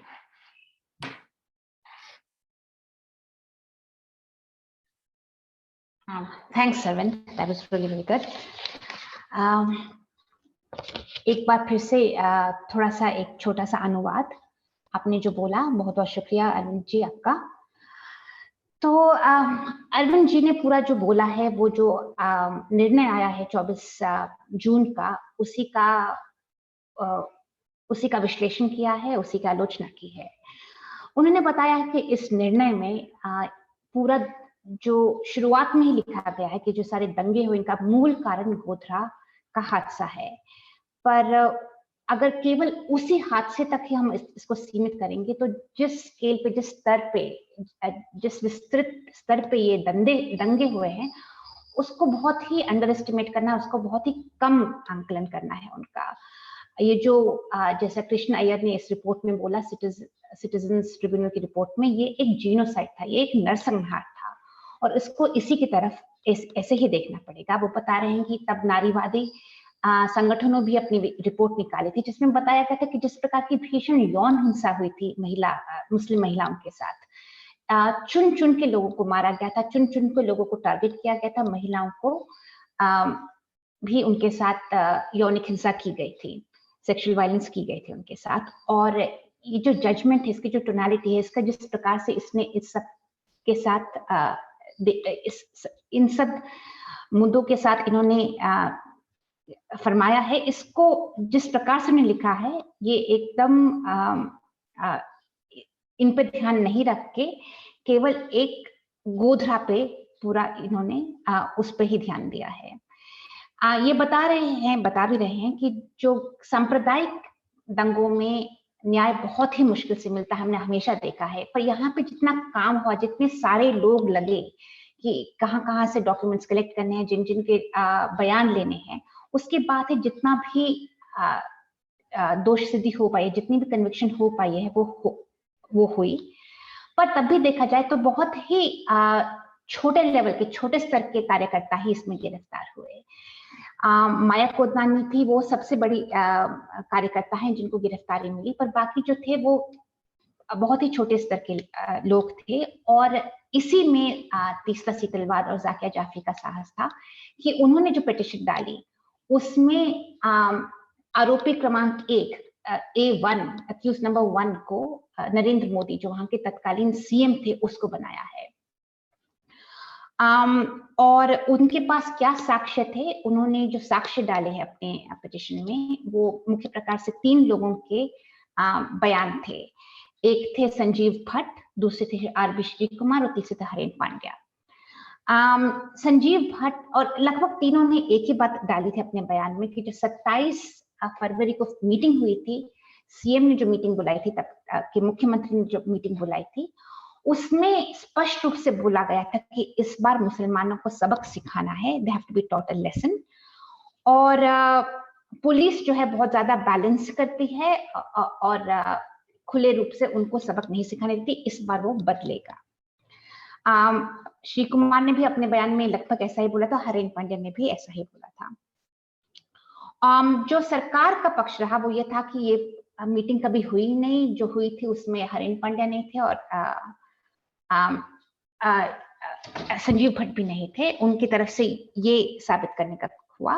तो इनका कहना है कि तब राजू रामचंद्रन, जो supreme court द्वारा amicus नियुक्त किए गए थे, एमिकस माने जो वकील हैं जो सुप्रीम कोर्ट ने नियुक्त किया कि आप केस में मदद कीजिए, तो उनकी जो रिपोर्ट आई थी, उन्होंने बोला था कि अगर हम कॉन्स्पिरेसी, षड्यंत्र हुआ है, इसको नहीं भी मान सकते, तो भी हमको एक तो होगा कि षड्यंत्र साबित करना हमेशा इन तरह की परिस्थितियों में बहुत ही कठिन होगा, क्योंकि जो वहां के नौकरशाह हैं, जो लोग हैं, जो ब्यूरोक्रेट्स हैं वहां के, वो तत्कालीन सीएम के खिलाफ बयान कैसे देंगे, ये आपको समझना पड़ेगा। तो शायद इसमें कॉन्स्पिरेसी हुई भी हो, षड्यंत्र हुआ भी हो, तो हम इसको साबित नहीं कर पाएंगे। और अगर नहीं कर पाए तो हमको देखना पड़ेगा कि तब उन 72 घंटों में अगर ये षड्यंत्र नहीं कर रहे थे तो फिर सीएम कर क्या रहे थे, दंगों को रोकने के लिए क्या कर रहे थे। पर अगर देखा जाए तो राजू रामचंद्रन का विश्लेषण था कि तब हमको कुछ भी नहीं साक्ष्य मिलता कि उन्होंने रोकने के लिए कुछ कदम उठाया हो, उन्होंने कुछ बोला हो जिससे दंगे, या कुछ कदम उठाया हो जिससे दंगे जो हिंसा तब भड़क रही थी उसमें कमी आए।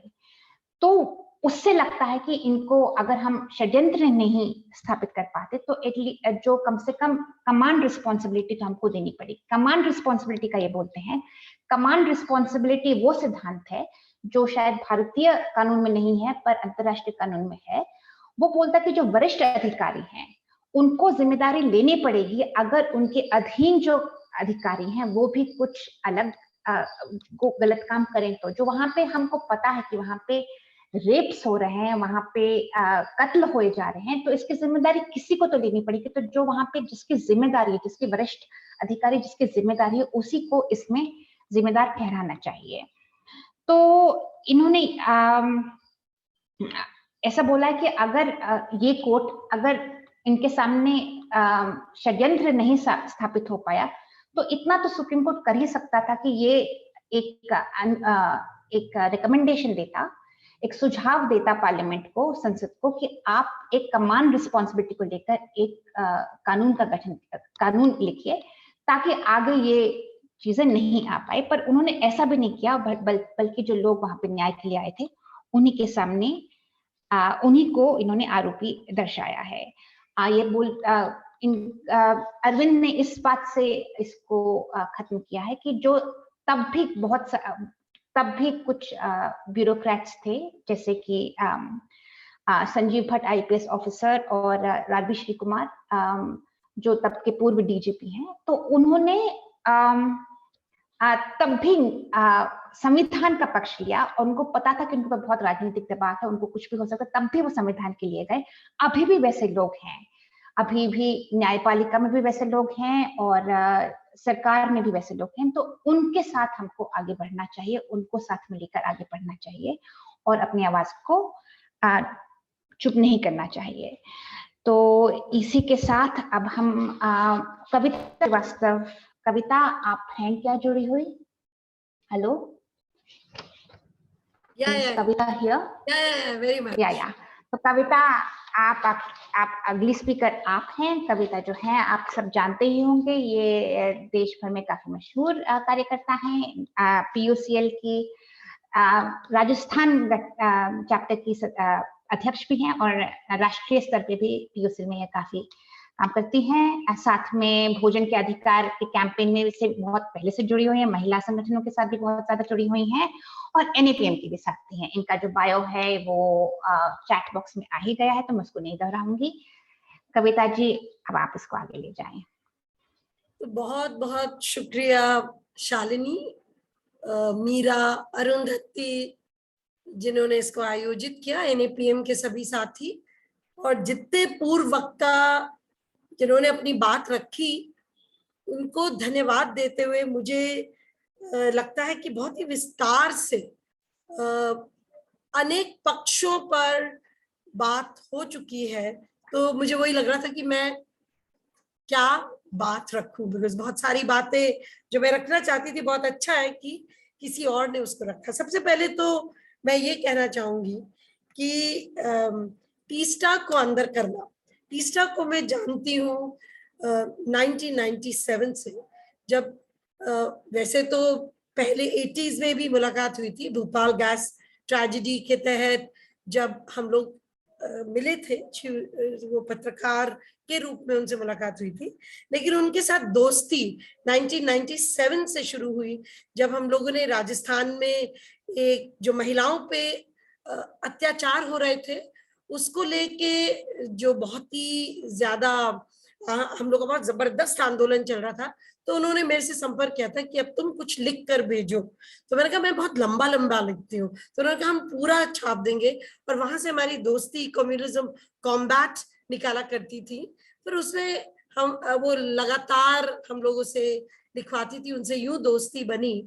और राजस्थान का जो सांप्रदायिक हालात है, जो आज भी हम जो जहाँ खड़े हैं, आप सबको पता है कि जो उदयपुर में हुआ है उसका न ही केवल राजस्थान में बहुत ज्यादा प्रभाव है, हो रहा है, लेकिन पूरे देश भर में बहुत ही ज्यादा टेंशन है, बहुत ही सेंसिटिव मसला है।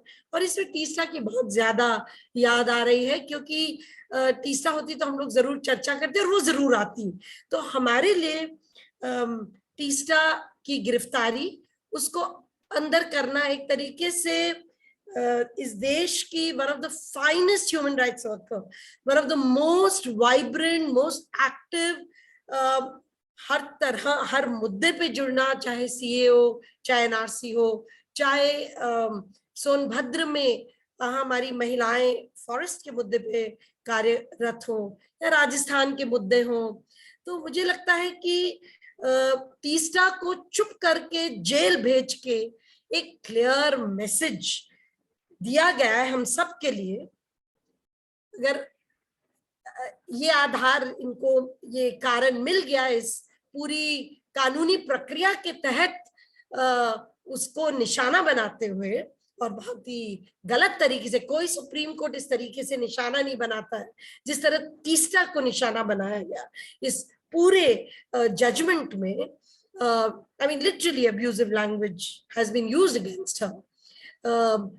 आई मीन यहाँ तक कहा गया कि 80 वर्षीय ज़किया जाफरी उनकी स्टूज है। मैंने, आप सोच सकते हैं कि कितने बुरे ढंग से क्या लफ्जों का इस्तेमाल करते हुए। तो ये एक मैसेज आज जितने भी हम लोग 100 से ऊपर थे, बहुत लोग को हम एडमिट नहीं कर पाए, हम सब के लिए एक मैसेज है that you better shut up, all you human rights workers. Now just shut up. Stop seeking accountability on any platform.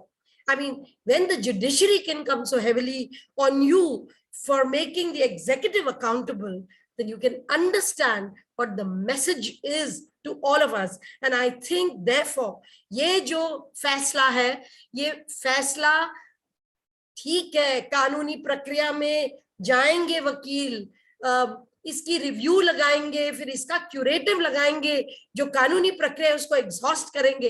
लेकिन मुझे लगता है कि ये जो फैसला है इसको जनता की अदालत में हमें ले जाना होगा, क्योंकि ये इतना गंभीर फैसला है जो हम लोग सबके, हमारी सबकी पहलकदमी को एक तरीके से खत्म करने की कोशिश कर रहा है।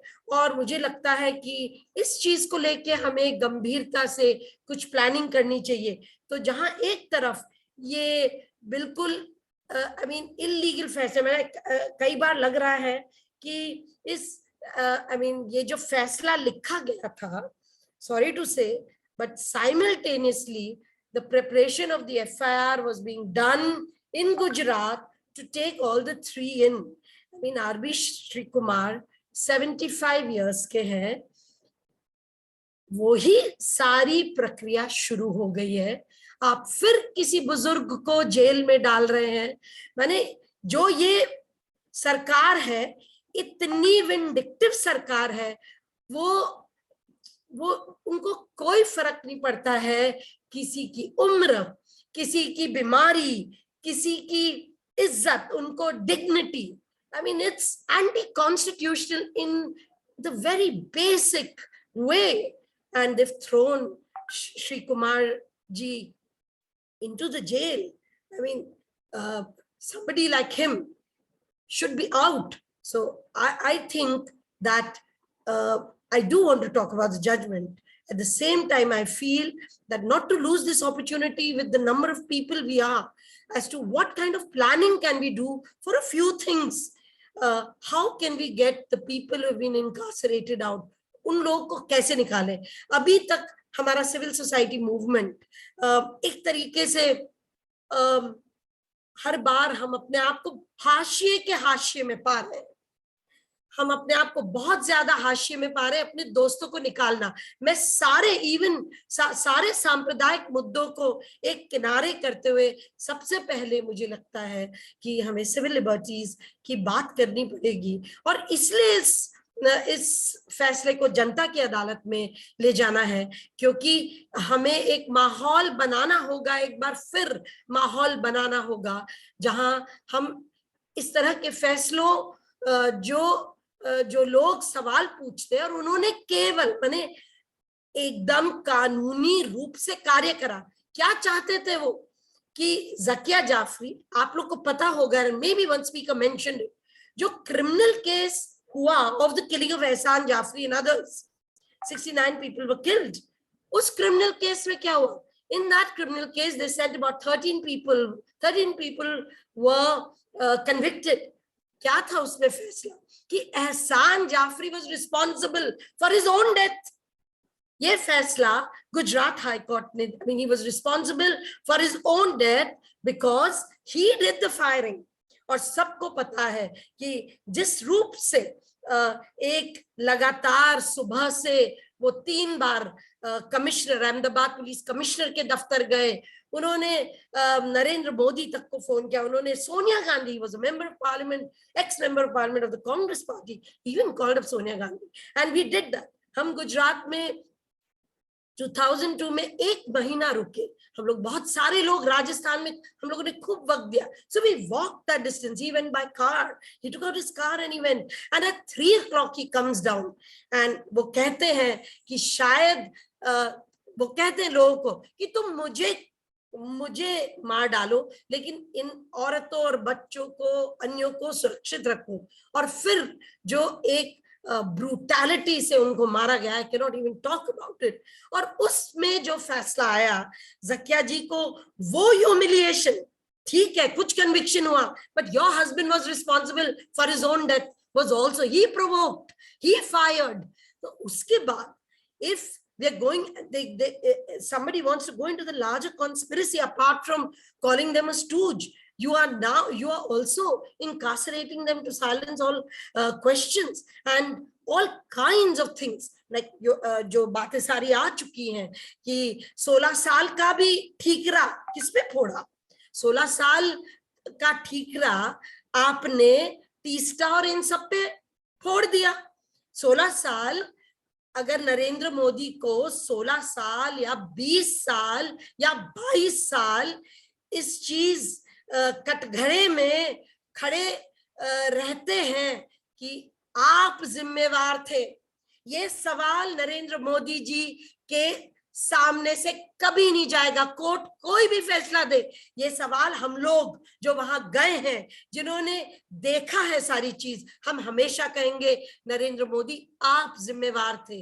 और 16 साल का ठीकरा आप अदालतों पे फेंके ना. SIT जब तीस्ता ने वो एप्लीकेशन सुप्रीम कोर्ट में डाली कि ये भी हमारे सवाल है और ये सारी ये एप्लीकेशन हमारी देखनी जानी चाहिए, तो उन्होंने NHRC वाली पिटिशन से बनाई हुई SIT को ही दे दिया.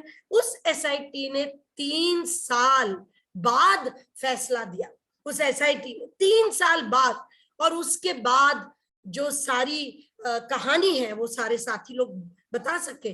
तो आप हर तरह का ठीकरा आप इन्हीं पे डाल रहे हैं. और अगर मैं क्यों नहीं डाल in the right to food petition, when 16 years we were in court continuously litigating for the right to food, for entitlements. I mean, आपको I mean, you should believe it that we don't even have a store to store all those papers. Those are the kinds of affidavits we filed. We filed reams and reams because they were important. They were very, very important. If you're talking of a certain thing like starvation, we had to file. आप ये कहते हैं 560 पन्ने की आपने protest petition डाली, ये कोई प्रोटेस्ट पिटिशन नहीं है, ये कोई स्टैंडर्ड ही नहीं है प्रोटेस्ट पिटिशन का. मैंने आप हर चीज में आप उन्हीं की कोशिश कर रहे हैं, उन्हीं के बारे में कुछ निकाले, क्योंकि कुल मिला के आपको उनको जेल भेजना है. ये तो आपका जजमेंट पूरा ही इस ओर है, जो कि बहुत ही बड़ी त्रासदी है हमारे देश के अंदर. 1-2 बातें जो मुझे लगता है हमें जनता के बीच में जरूर ले जानी चाहिए कि हमें ये कहना पड़ेगा कि ये सुप्रीम कोर्ट ने, जैसे अन्य वक्ताओं ने कहा, जो उनको सूट, मैंने उन्होंने बिल्कुल सिलेक्टिवली सूट किया है फैक्ट्स. तो जो उनको सूट नहीं किया, राजू रामचंद्रन की रिपोर्ट को एनेक्शर में, यार deal with it. No, deal with it. Tell him, tell us, tell the nation how Raju Ramchandran's conclusions are wrong. Why didn't you tell it to us? And you pushed it into the annexure. Because, I mean, he's also completely part of the conspiracy. Everybody who is, questioning the role of Narendra Modi, and some were trying to pin him down. And साथियों शायद किसी ने mention भी किया होगा, 2017 में mister Raghavan जो SIT के चीफ थे वो छुट्टी ले लेते हैं एसआईटी से, वो कहते हैं अब हम इसमें और डील नहीं करेंगे, और कुछ ही दिनों में उनको साइप्रस का डिप्लोमेटिक असाइनमेंट दे दिया गया। आप देख सकते हैं कि यहाँ पे totally the kind of model जो नरेंद्र मोदी ने शुरू से अपनाया है, आनंद जी ने एक पूरी लिस्ट फहरिस्त पढ़ी about the kind of promotions when you supported him. So coming back to what we can do with it, and I think that is where we really have to focus. So I really think कि ये जो judgement के ऊपर हमारे पास 2-3 बहुत ही बढ़िया लेख हैं, उनको हमें अनेक भाषाओं में translate. The latest one is Nandini Sundar. She went through the 450 or more pages of the judgment, and she has done a brilliant critique. And I think some other friends can look into it अगर कुछ जोड़ना है, घटाना है, and that could be translated into several languages. And I think we should start doing meetings with this. It really needs to go. And in that, while we are doing our meetings with this judgment, all the dimensions of silencing us, the whole thing of accountability, command responsibility, Arvind has already spoken, but that is what we're always doing. I mean, continuously we're questioning command responsibility, and we have to question it till the end. We will keep doing it. And I still remember the communal violence bill, which Tista and many others had initiated in the time of the UPA government. The thrust was on command responsibility, the thrust in that bill. Of course, that bill got shelved by the UPA itself. The UPA has been responsible for a judgment like this. Had they wanted, or in a sort of, they could have fast-tracked a lot of this, and they also had to take a stand. But they themselves, I mean, we have to say, the UPA government did not take a stand against Modi in all these cases, in the various cases. Yes, they did have very good solicitors, that very good people who were arguing in court and trying to present that point of view. However, I mean, they could have, I mean, the political executive at the center, when the UPA came into power, failed us. And I think we have to make a note of that. The bureaucracy, of course, in Gujarat, as somebody mentioned it, I want to reiterate it, that these two officers, Sanjeev Bhatt and Sri Kumar, who stood by their oaths to the constitution, they are not, no government official is bound by any government. My oath is to the constitution. I mean, I still remember there have been other officers like Harshmandan. When जब हम लोगों ने सूचना के अधिकार के पहले धरने में हम बैठे थे 96 में 1996, Harshmandan came and sat with us, and he said, आप वो कर रहे हो जो हमें करना था। हम कैसे गवर्नेंस को और पारदर्शी और ट्रांसपेरेंट और अकाउंटेबल बनाए, इसीलिए मैं आके धरने में बैठा हूँ। And I mean he was a central he's a central cadre IAS officer, but his oaths to the Indian Constitution was what led him and brought us to sit in a dharna. So, and that is the kind of role Sri Kumar, Sanjeev Bhatt, and there's a fourth person we must not forget, Rahul Sharma. Rahul Sharma also is being treated very badly by the Gujarat police. They're not trying to give him his pension. I mean, he gave up on being a police officer who protected so many young children when a masjid, I think it was Bhavnagar, but when the masjid in Bhavnagar was being fired, the Gujarat friends would know better. But somebody like Rahul Sharma is also being made to suffer like the rest of them. So, I mean, we could, I think we need to do a lot of sessions on Gujarat. We need to do them online. We need to do it in every district and even further. So I would like to work more, as somebody, how do you take this judgment to the people? And I think NAPM is NAPM बहुत बड़ा network है. जितने लोग जुड़े हैं उनके पास भी, तो हमें creatively सोचना चाहिए. क्या हम theater के जरिए करिए? मैं जब जजमेंट को पूरा तो नहीं पढ़ा, पर जब वो पढ़ रही थी और जिस तरह के सवाल उठ रहे थे, मुझे तो रियली लगा कि इसमें तो नाटक होना चाहिए. I was remembering Habib Tanveer, you know, somebody like him who would have got 2,000 people in a stadium to perform what this whole thing was and recreated it for us to, and for the people to decide what it was. So maybe we can think of theater, we can think of radio talk, we can think of a Q&A, we can think of many things, but let's do it creatively. अगर हमें, मेरे लिए सवाल और भी बड़ा है, ठीक है, तीसरा को हम निकाल लेंगे, श्री कुमार जी को निकाल लेंगे, BK 16 को निकालेंगे, लेकिन क्या ये जुडिशरी को हम बचा पाएंगे? ये जुडिशरी को बचाना है. All the, like Zubair is in and so many others are in.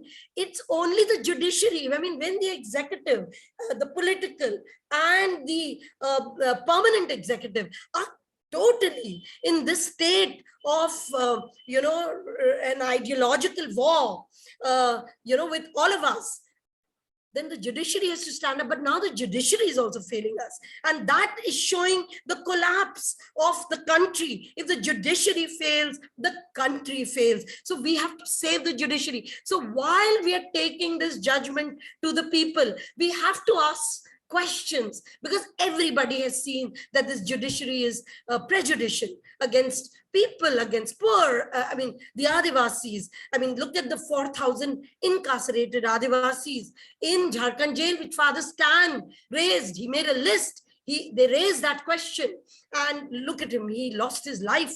I mean, this is what the judiciary did to him. No bail could be granted, no SIPA could be given. So, I mean, the larger question, this judgment raises the larger question of how can we save our judiciary. And the apex court is something which we have to save because the messaging is from below. My last bit, Gujarat में जो narrative बनाया गया था कि देखो ये मुसलमान इतना उग्र है कि इन्होंने गोधरा ट्रेन ही जला दिया, उन्होंने yes, Meera, 5th of July, and that is why I brought that in, that maybe we could start something on the 5th of July. But I want to come back to the narrative which Narendra Modi for the last 20 years and his entire lot has kept the pot boiling. They say, no, that Teesta kept the pot boiling. Well, Mr. Modi, you have kept the pot boiling. The communal pot boiling, you have kept it. You have once again, I mean, what has happened in Rajasthan is that same narrative that the Muslim is the aggressor. The Muslim will do anything. The Muslim will burn up passengers and the Muslim will slit throats. The Muslim will behead. We are back, you know, in a bigger way, because at that point of time in 2002, we had emails, we had you know, photographs.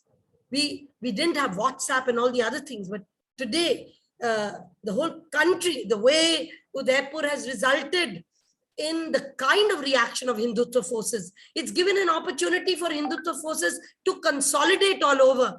It once again brings back, I mean, Modi and Shah ruling Gujarat. Modi is the Home Minister of Gujarat and Modi is the Chief Minister of Gujarat, continues. It brings them back in Gujarat. I mean, December is not too far away. It helps them polarize much more, not just in Rajasthan, but all over. So if we don't have the judiciary, we will be a fractured nation, because till how long will a community face this kind of humiliation? Where will they go? We saw Mr. Ashok Gehlot, despite curfew, give the space to Hindutva forces to vent. Thousands went in the curfew for the funeral of Kanhaiya Lal. Thousands went for a uthavna, you know, when you wind up somebody's death. They did that like a Monjaloos, and then several more thousands came for the Jagannath Yatra. 3 days, there was nothing like curfew in Udaipur. And it was said that you have to give space for people to vent. It has been so ghastly and so brutal. And so we saw today in Jaipur, where, you know, 144 meant nothing. So Hindu community gets the spaces to vent. They get platforms to vent. They get the support of the government to vent. Where do the Muslims go? Where does that frustration go? Who hears them? And I think let's bring back Gujarat where it belongs. It started there. Let's bring it back there. And the nation 20 years since then is even more fractured. And we have to save the nation. We have to save the judiciary, and the whole process of bringing our friends out should have that at the core. And definitely the PUCL itself plans to do many more such discussions, you know, with its people and with others. We've got a lot of demand that we must do many more discussions. A lot of people couldn't join today. So many of us will continue doing these discussions, but at the same time, we have to take it to ordinary people and include us also in the planning that anybody does. Thank you so much for this opportunity. Sorry if I took extra time. Sorry if I was meant to say something else and I said what I said. Thank you so much. Thank you, Kavita, for your passion and energy. I mean, after watching so much and having such a harrowing day today, you still have this energy to come over here and do this talk. It is amazing. Thank you so much. And आप खुद तो भाषा भी थी, तो ये भी अच्छी बात है कि मुझे हिंदी में अनुवाद नहीं करना है। इसके साथ मैं बताना चाहूंगी कि हमारे साथ अभी आज श्वेता भट्ट भी जुड़ी हुई हैं, जो संजीव भट्ट की पत्नी है।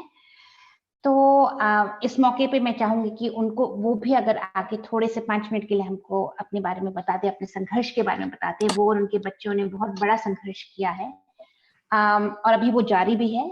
संजीव भट्ट जी अभी जेल में हैं और वो 30 साल की सजा काट रहे हैं।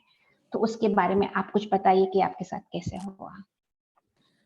Thank you Shalini ji, last moment पे मुझे इनवाइट करना और इंक्लूड भी कर लेना, थैंक यू सो मच। आप सब लोगों ने बहुत बड़े बड़े काम किए हैं, सभी लोगों के बीच रह के काम किए हैं। आप सबने लोगों के दुख दर्द सब बांटे हैं। तो मेरी सचमुच में हैसियत है आप सबके साथ खड़े रह के कुछ बोलने की, आई एम नॉट अवेयर। मैं यहाँ सिर्फ एक वाइफ की तहत आई हूँ, संजीव भट्ट की वाइफ की तहत बात कर रही हूँ। आप सब लोग हजारों लाखों लोगों की आवाज हैं। आप लोगों ने उनके लिए, न्याय के लिए, उनकी तकलीफों के लिए बहुत संघर्ष किए हैं, काफी कुछ काम किया है। मगर मैं इतना कहूंगी कि जो चीजें आप लोग बातें करते हैं अभी, जिस चीज से आप लोग अभी क्या कहते हैं उसको, आप लोग अभी चिंतित हो गए हैं कि क्या होगा नेशन का, क्या होगा जुडिशरी का। तो मैं इतना ही कहूंगी कि जो अन्याय की बातें हो रही है वो हम लोग जी रहे हैं। My husband is living with it day in and day out. पिछले ऑलमोस्ट अभी 4 साल खत्म होंगे सितंबर में, और हम लोग उसकी फैमिली की तरह हैं। तो हम लोग उनकी फैमिली, उन्हीं के साथ ये सभी परेशानियों से गुजर रहे हैं। मैं सुबह से रात, मेरी इनफैक्ट वकीलों के बीच में चली जाती है, अभी ये कौन सा केस, अभी इसमें क्या करना है, अभी कौन सी पिटीशन करनी है। सो बिट्रेयल ऑफ जस्टिस की बात अगर हम करें तो हम महसूस कर रहे हैं कि what it is really like. अभी जब से मेरे हस्बैंड ने एफिडेविट फाइल करी मिसेस एहसान जाफरी के पिटीशन में, और जब उन्होंने काफी कमीशंस के सामने डिपोज किया, जैसे नानावती मेहता कमीशन है, एसआईटी के सामने डिपोज किया, कमीशन फॉर माइनॉरिटीज में डिपोज किया, बस उस दिन से ये सरकार हमारे पीछे पड़ गई है।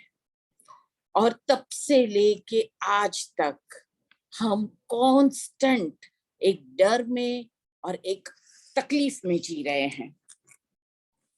वैसे देखा जाए तो ये हमारा संघर्ष पिछले 20 साल से चल रहा है। संजीव भट्ट लाखों लोगों की आवाज थे, हैं अभी भी, और इनफैक्ट वो उनके लिए खड़े रहे जो खुद के लिए खड़े नहीं हो पा रहे थे उस वक्त। वो न्याय के लिए खड़े रहे, सच्चाई के लिए खड़े रहे, और इसके बदले में he is been penalized for crime which he never committed. एक केस में 30 साल पुराने केस में उनको लाइफ इम्प्रिजनमेंट दिया जाता है और दूसरे केस की अभी ट्रायल चल रही है। हमारा घर तोड़ देना, मुझे एक्सीडेंट करवा देना, संजीव को सुबह में आके 30-40 पुलिस ऑफिसर्स का ले जाना जैसे वो कोई एक टेररिस्ट हो। और मेरे केसेस अभी बेल के केसेस सुप्रीम कोर्ट में 4 साल से पड़े हैं। हमारे केसेस लिस्ट नहीं हो रहे हैं, रजिस्ट्री से आगे नहीं जा रहे हैं। यहाँ नीचे ट्रायल फास्ट करते हैं, ऊपर हमें बेल नहीं दी जा रही। अगर वो बाहर नहीं आएंगे तो लड़ेंगे कैसे? मगर हम कोई भी छोटी से छोटी चीज भी अगर हम एप्लीकेशन करें कि हमें डॉक्यूमेंट्स चाहिए, 26 साल पुराना केस, 30 साल पुराना केस, अभी ये जो केस नए जो हम जजमेंट की बात करते उसमें एफआईआर में भी संजीव भट्ट का नाम है। सभी चीजों में तो हम लड़ेंगे कैसे? ये जो लड़ाई है वो काफी अनइक्वल लड़ाई है इनफैक्ट, मगर ये लड़ाई हमारी चॉइस की है। सो इसमें ये रिग्रेट नहीं है, मगर सच में दुख है कि हम हमारे ही देश में हमारे ही लोगों के साथ रह के हम फ्रीडम के लिए लड़ रहे हैं, हम न्याय के लिए लड़ रहे हैं और हमें वो नहीं मिल रहा। सो आप सब तो साथ हो, आप सबने काफी कुछ काम किया है, तो ये हमें किस चीज की माने सजा दी जा रही है? हमारा जुल्म क्या था कि संजीव भट्ट ने सच बोला, ये उसका जुल्म था। संजीव भट्ट ने उस दिन मीटिंग में ये नहीं कहा कि मैं भूल गया हूँ, मुझे याद नहीं है, वो उसका जुल्म था। वो लाखों लोगों की आवाज बने, वो जुल्म था। वो उन्होंने अपना फर्ज निडरता से, बहादुरी से, बेखौफी से निभाया, वो जुल्म था। या तो उन्होंने खाकी की शान रख ली, वो जुल्म था। पता नहीं, मगर फाइट कर रहे हैं, रोज कर रहे हैं। और कैसे मैं रोज उठ के सोचती हूँ कैसा मैं क्या करूं कि मैं मेरे हस्बैंड को बाहर ले आऊं। 4 years is a pretty long time, बहुत लंबी बात हो जाती है। बच्चे परेशान होते, कैरियर खत्म कर दिया ये लोगों ने। एक आईपीएस ऑफिसर बनना कोई आसान बात नहीं होती, पूरा फैमिली उसके साथ जुड़ जाता है। तो एक अच्छे भले आदमी की कैरियर खत्म कर दी, क्यों? क्योंकि वो सच बोला, क्योंकि वो उसने अपनी ड्यूटी करी। इनफैक्ट जब काफी पुलिस वालों ने अपनी ड्यूटी से मुंह फेर लिया था, तभी was the one who performed his duty diligently. मैं आप सबसे ये प्लेटफॉर्म पे आज गुजारिश करना चाहती हूँ कि प्लीज हमारे लिए काम कीजिए, हमारे कुछ ऐसा कीजिए कि संजीव भट्ट घर पे आ जाए, हमें न्याय मिले सुप्रीम कोर्ट से, क्योंकि ये लोग यही बात चाहते हैं कि एग्जाम्पल्स बनाए जाएं। So Sanjiv Bhatt who is the link, he is the sole surviving witness. ये पूरी एफिडेविट में आप देखा जाए तो एक हरेन पंड्या जी थे, श्री कुमार जी हैं और संजीव भट्ट है। जैसे one of the speakers Narayan ji ने शायद कहा ये बीच में। अब संजीव भट्ट को सिर्फ और सिर्फ डिस्क्रेडिट करने के अलावा ये लोग कोई काम नहीं कर रहे हैं कि उनकी क्रेडिबिलिटी कम हो जाए। ये हमें नहीं होने देना है। We need our defenders back. We need to defend our defenders. So please, मेरी जहां भी मैं कुछ कर सकती हूँ तो आप बताइएगा और मेरा साथ दीजिए। Thank you so much. बहुत बहुत शुक्रिया श्वेता जी। आप Thank you. I think but I think that was a very moving testimony of the time that you're going through, the nightmares that you're living through. Since Sanjeev Bhatt has filed that affidavit in Zakia Jaffrey's case. And I think what was very important is what you said, that this fight is completely unequal, you versus the state.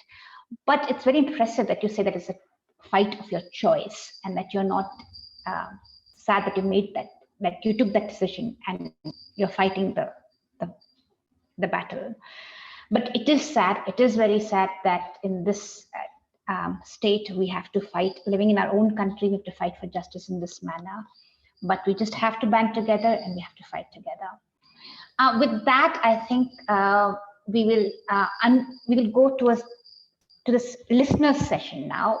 People who are listening in, who have been patiently witnessing all this, you will be allowed to unmute yourself and make interventions, but 1 minute के लिए ही आप अगर बोलें तो अच्छा रहेगा। समय बहुत हो गया है, 8:30 से ऊपर हो गया है, पर हम चाह रहे हैं कि फिर भी इतने सारे श्रोता जो जुड़े हैं वो अभी थोड़ा सा अगर अपने आप को अनम्यूट करके एक एक करके 1 मिनट का कुछ अगर आपको आगे रखना है तो आप रखें। Thank you so much. आप कोई आगे जुड़ रहे हैं? नहीं। उसके बाद हम हाँ श्रोतागण से बोलेंगे कि वो जो वक्ता हैं वो फिर उनके पास वापस जाएंगे 2-2 मिनट के लिए उनके रिस्पॉन्स के लिए। जॉन दयाल जी। मेरा नाम जॉन दयाल है, मैं दिल्ली से बोल रहा हूँ और पिछले तकरीबन 2.5 घंटे से सुन रहा हूँ। और आखिरी में जिस तरीके से लास्ट वेरी मूविंग एड्रेस आया, उसने पूरी चीज को एक पर्सपेक्टिव में रख दिया है। मैं भी तीस्ता का 1990 से आसपास से दोस्तों और जावेद का भी, उनकी लड़ाई और भट्ट साहब की लड़ाई इकट्ठी करके अगर देखा जाए तो ये लड़ाई है एक साजिश के खिलाफ, जो बहुत बड़ी साजिश है हमारे देश में, जिसका इस्लामोफोबिया एक अंग है। सरकार के जो अंग है किस तरीके से वो मर जाते हैं जब कोई पावरफुल राजनीतिज्ञ आता है। 84 में राजीव गांधी और पिछले 20 साल में नरेंद्र मोदी किस तरीके से सुप्रीम कोर्ट से लेके मुफस्सिल कोर्ट तक सब घुटने टेक देती है, इसको हमको समझना भी है और इसके खिलाफ बिल्कुल निचले सतह से लेके ऊपर सतह तक लड़ाई लड़नी है। हौसला बिल्कुल भी नहीं हारना है। 2 दिन बाद स्टैन स्वामी की वर्षी है, उसमें भी हम ये शपथ ले रहे हैं। ये एक ही लड़ाई के भिन्न भिन्न अंग हैं और भिन्न भिन्न मार्टर्स हैं। इनकी लड़ाई हमको लड़नी है और ग्रास रूट से लेके ऊपर तक लड़नी है।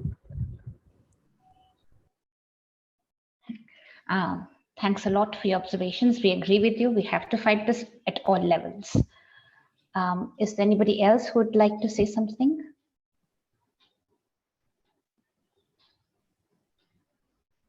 I think people must be tired. But even while we are talking mainly about Tista and Shri Kumar ji and Sanjeev Bhatt ji, we should also remember Mohammed Zubair, who has also been picked up in a completely unjust manner. And I think, the numbers might increase. The fight is the same. We all have to get together. We have to work for each one of our colleagues who is inside right now. We have to change the environment, and I'm hoping that we can all get inspired by each other and get energized by each other to take this forward. If we don't have anybody else, कोई और बात रखना चाहते हैं? कोई भी?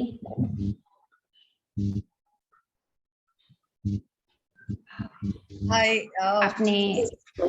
Hi. This is Amita. Can you hear me? Yes, we can hear you. Yeah, I just wanted to say that, it's very important that we think of some practical things that can be done very quickly. And I think one thing that comes to mind is an immediate dissemination of all these articles that are, that have been written about the judgment itself. And I think we need to circulate it, to people in order that awareness is raised.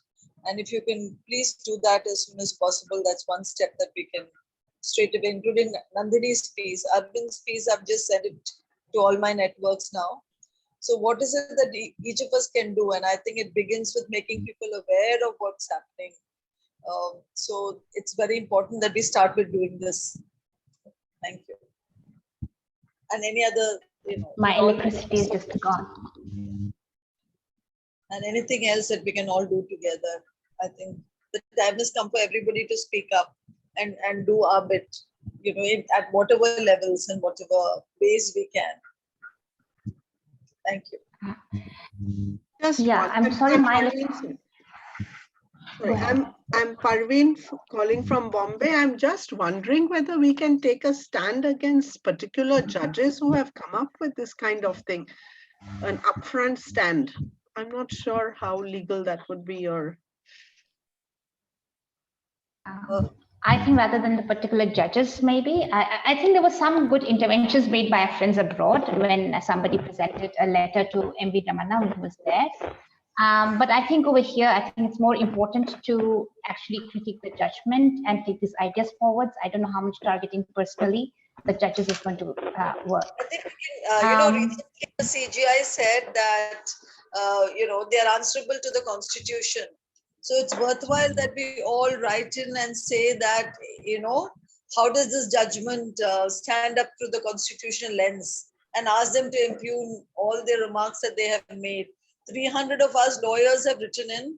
I think everybody today, if we can get to our networks and start writing to the Supreme Court saying this is not acceptable, your remarks have to be taken back, have to be impugned, or explain to us why this was done.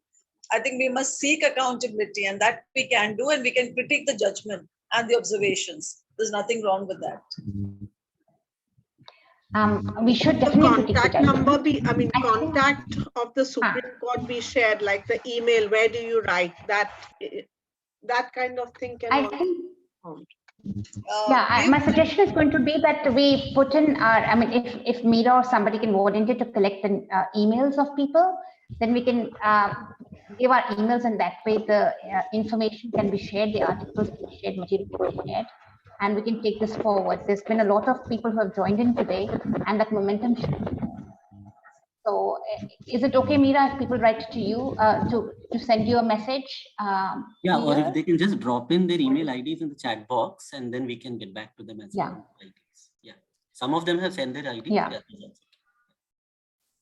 Yeah, please send your IDs, and then there'll be a way to get back to you. Kavita, you're raising your hand, and I'm going to get back to you in any case because you need to answer a lot of questions. So maybe we'll start with you. I think we were doing this round of going back to the speakers for 2 minutes each, but why don't you start, Kavita? Oh, okay. I was just adding on to suggestions. So one is in an earlier meeting where many of us were there, even you were there, we had decided that all the Gujarat reports that matter need to be pulled out. The citizens' reports, official reports, and somebody needs to, maybe it's all there. Maybe everything is documented. Maybe it's documented at Sabrang only, I don't know. But we need somebody to do this listing. We need videos of, what happened in Gujarat, because younger people are more used to hearing videos and audio and podcasts rather than reading reams. So even if we have even if we write something, a critique, if it is done through a 5-6 minute video, it'll make more sense. So some of the things that we decided that they were like threefold. One was that we must collect all these reports, and Father Cedric Prakash's face I can still see, and he was supposed to put together a committee with many others, and Kavita Krishnan had also agreed to help, and Preeti Oza had also agreed to help, and some others also, I have the names, had agreed to help. So I think this committee really needs to begin its work, because it may have to be on a website. Maybe it's all there. I'm just saying, before we begin reinventing, let's check where it's all up there. But at the moment, we have to cull out and create something simple, like a simple booklet. 20 years ago, what happened in Gujarat, a simple booklet, maybe a 10-minute or 12-minute video with visuals and a commentary. There are many films of that period. I remember, taking so many of those films, not just Final Solutions of 3.5 hours, which we also showed in a hall in Jaipur. Those are different times. You could just show it, and it was like household. We had to run it a second day also, but not 3.5 hours, but shorter videos. There are many films. We could take some of that. And so we need to start building a resource material. Secondly, I think we need to start, actually beginning to do things on the ground and do that sharing that, we're going to be hosting this kind of discussion, like we did the protest, like the day after the arrest, we got, 2,200 people signing. That was an amazing effort. In 24 hours, we got 2,200 people signing. And then there were protests in so many cities. So we could actually reach out to all the people and start them, get them to do something deeper. So I think some of these things will set the ball rolling. And the testimony, like Shweta ji's testimony, we need many such testimonies. So we need that kind of material with us, which we can take, show. If we're doing online meetings, if we're doing, face-to-face meetings, then maybe we need to get people over. We need to fly in people, many of those who were there during Gujarat. So some of those things, we have to start networking very fast. And it has to be a network of networks that comes in together to do this whole thing, so that it is pretty widespread. Even yesterday in Tamil Nadu, in 3 or 4 places, there were massive protests, taking this judgment. Lawyers coming out, citizens coming out, musicians coming out. So the iron is hot. We can strike now. Let's not delay it. We should just start it. And maybe as a run-up, Father Stan's first death anniversary is just around the corner. But remembering him, remembering those incarcerated with BK16, we launch a whole program to highlight, the complete injustice of the judiciary, telling us you cannot ask questions. You dare, you'll be put in jail. So we start something looking, remembering Father Stan, whose whole life was actually only questioning.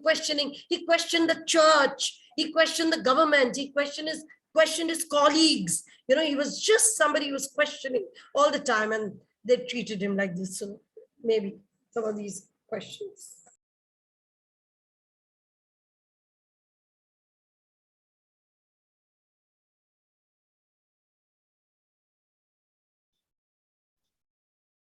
Shalini, have we lost you? She's muted.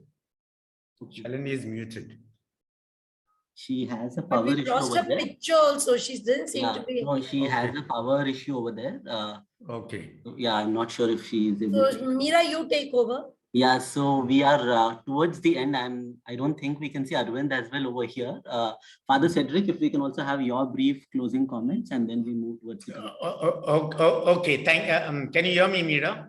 And yes, the yes, others? Father. Yes, we can Okay. hear you. I think we have had a very engaging session. Thanks to NAPM, thanks to Meera, thanks to Shalini, and all concerned who have put this together. I would like to highlight here 3 things. I would like to go back to what Kavita says. Stan was a Jesuit companion, a Jesuit like me, and I've just been writing a lot about him. We were very, very close friends for years. He was senior to me, of course. And yes, we can start. We can start on the 5th. Let's get together on the 5th to launch maybe a national campaign, for justice, for Tista, for Srikumar, for Sanjeev Bhatt, for Mohammed Zubair, for all those who have been, the Bhima Koregaon, the others who are incarcerated, including Sudha Bharadwaj and Varavara Rao, whoever. And let's all ask a national campaign for judicial accountability and for the right for human right defenders to speak up, and the right for every single citizen of India to dissent, to ask, as Kavita was saying, to ask questions. That is my first. Secondly, documentation. I hope you know in Prashant, where Tista operated a lot for years, we had tons of documentation. We had documented every single thing. And now I've started collecting some of the Supreme Court. Times have changed in the last 3 or 4 years. I'm sorry to say, even my Jesuit companions are frightened. And that center which we began in 2001 has been closed down. And so that's a sad state of affairs, how even Jesuits, the church, are frightened. We are frightened because everything, and we are threatened, we are blackmailed, and all kinds of things. I go on. So I will be doing, as Kavita was suggesting, as much as possible. I've already collected some of the Supreme Court rulings and so on, the orders. You can get it on their website, but we will collect as many because we need both hard copies of many, many things. And we had, in fact, Tista, I sent a lot of things to Tista, and Tista sent a lot of things since we work very closely together. That's the second. And third is, let's broad base the canvas. I think we must get as many people who are, who are afraid, to be visible and vocal, to take a stand, but let us get them, at least as Meera was suggesting, volunteers to do, translations of vernacular. We have to have it in every single language. Apart from Hindi, we have to have it in Tamil and Malayalam, in Telugu, in Kannada, in some of the northern languages, because in English, we are definitely very, very limited, though the Supreme Court orders also come in English. But how do we get? And can we get Nandini's, analysis of the judgment? I've been trying to go, but you need a legal mind also to do it. We look forward to what Arvind is doing. So some of these things, I think we must let today's meeting not go in vain. I think it is a beginning. Some of us have met under the PUCL banner a few days ago, but this is a watershed movement. I know many of my friends couldn't come in because it was 100 limited, but they went to Facebook Live. Many, I'm not sure how many watched it on Facebook Live, but someone was saying we should have made this meeting, at least bought a Zoom and have it for 400. But I think it was an important meeting, a significant meeting. We will be monitored, but the time has come now for the future India, for the future of our country, to stand up and speak out, to be visible and vocal. Many of us have been doing it for the last 20 years and more, we know that. But now, as I said, these are the dark times. Let's make our singing loud and clear, as Bertolt Brecht would have wanted us to do. Thank you. I think Shalini's come back. Yeah, I've come back now. Thanks, I had a electricity outage at my place, but I heard your suggestion. Meera was moderating till just now. Yeah, just for a split second. And I think we also have Arvind now. So I think Shalini can also invite Arvind for his final comments. Arvind, you're invited. Please join and tell us what your final comments are. We've just been talking about how to take this forward. So people have been sharing their ideas. Sure. No, thanks. Thanks, Meera. Sorry, I also had to drop out in terms of the connection difficulties. I think the important thing about the meeting was I got a sense of what Shalini was describing, the sense of passion and anger which we have among people gathered in this meeting, and the energy which says that we have to do something. And Father Cedric is right as to how do we capitalize on this particular energy and take things forward in a combination of both reason and passion. So the idea that we think of it in terms of within a legal strategy, we think of it as a social strategy and a social legal strategy. We think at all levels in how we take this forward. And I agree with Father Cedric that this is really a watershed moment. And if this is the way in which dissent is being dealt with by the state, it's up to us to state in unambiguous terms that we will fight back. And I think that's the mood we have in this particular meeting, and we're going to take that forward. And I think it's important that we note the fact that, as has already been acknowledged, that the arrests were followed by protests really around the country, and people are dissatisfied and people are angry with this kind of a response by the state. And it's really up to us on how do we capitalize on that sense of the feeling which is there and take this struggle forward. And concretely, I think Kavita would obviously be the best person to think of concretely what we can do in terms of the next meeting we can call or how we can take this discussion forward. I'll leave it to Kavita on that. Yeah, I think Kavita's already started and she gave a lot of ideas on how to take this forward. We're talking about collection of resources, we're talking about collection of testimonies, of course, organizing protests, having meetings. But as I said, as we all said, that we need to take the energy from this meeting onwards. So I'd really request people who want to join in these efforts to drop their emails into the chat box or let Meera know so that we can collect these emails and take this forward from here. While we are at it, I don't know if our fourth speaker, he was able to join back. Meera, is Advocate Anand back? Hello? Yeah, Arundhati, I think, was calling him. Arundhati, did Anandji get back? She was not able to unmute. So yeah, I think we move towards the conclusion, Shalini. Yeah, it's been a long evening, but I think it's been a very productive evening. So yeah. Okay. It's been a very productive evening, and I really thank all the speakers, of course, for being here, but also the audience for being there throughout and sharing their experiences. And of course, I should remember to thank the NAPM team. They've been absolutely wonderful in organizing this. So Meera, Arundhati, Kat, Amod, Eamon, all of you have been there in the background working on this. Thank you very much. And we really do need to take this forward, and we know it's going to be a long fight. It's going to be it's an uphill task, but it is really energizing to be here with so many people who think alike in these times. As Father Cedric Prakash mentioned, there are people who are scared, but it is also time to inspire confidence and to build friendships and give energy to others.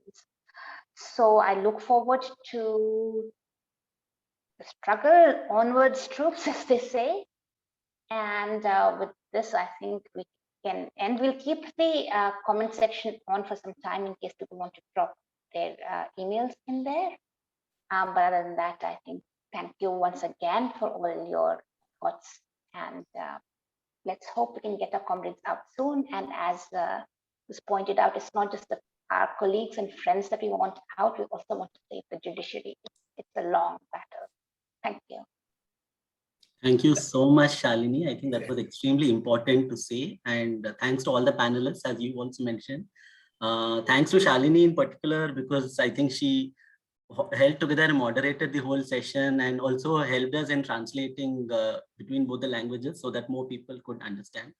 I was just, listening to everyone was feeling that in a parallel universe, it is 2 decades of Gujarat, and in a parallel universe, we would have probably had some semblance of justice, but here it is actually more injury that has been inflicted, and by no other institution than the highest court of the land. So it is at that situation we are in today in this country, and therefore one key takeaway, if we should really point to in this session, is on judicial accountability. And in fact, our next session is on Koregaon. It would be 1 year of the Koregaon evictions, and lakhs of people over there have been evicted, and their displacement has been a huge issue. And over there also, thanks to the Supreme Court, the Haryana government has been able to evict people. So it's also important to somewhere locate the kinds of operations that are happening in this country within the broader reality of, and I'm also thinking of the same year 2000 when in Narmada, the oppressive judgment was passed by the Supreme Court. So there's a history of lack of judicial accountability that we are seeing in this country, and the particular targeting of human rights defenders that has now currently become the reality of our time. So on all these fronts, it is important to hold the judiciary accountable along with the other institutions, and I think that focus has really come forth in today's session. So thanks to all the speakers. We will see you next week with another session that of course connects with the concept of judicial accountability, but in between and alongside, we will have to, as Kavita and everyone else said, we have to work to get out all our comrades, and all our comrades are, they are not just individuals who are inside, each of them have stood with so many people, and it is precisely for that reason they are being targeted, for the hundreds and thousands of people that they are in solidarity with. So it is the connection between the individual and the collective is so very clear, and that is precisely what the Supreme Court and the authorities are also scared of. So we have to build more solidarity, and please drop in your emails, those of you who are still here. We'll keep the Zoom session open for a couple of more minutes, but in multiple ways, local protests have been going on, and which I think has been very remarkable. In the past 1 week, we've had numerous protests across the country. That is very energizing, but we also see, like in previous cases, we've seen that there is some amount of energy in the initial period, and then we find it hard to sustain that energy. So taking strength from Father Stan, whose 1 year we would be marking, let us hope we are able to strengthen our struggles and take these collective campaigns forward, in which a lot of organizations really need to come together, and we also need to reach out to newer constituencies, to young people who really are in today's times building the opinion. So it's very important to also reach out to a lot of other young people and comrades from different states and regions. So Zindabad to all of you, and thanks for joining in today.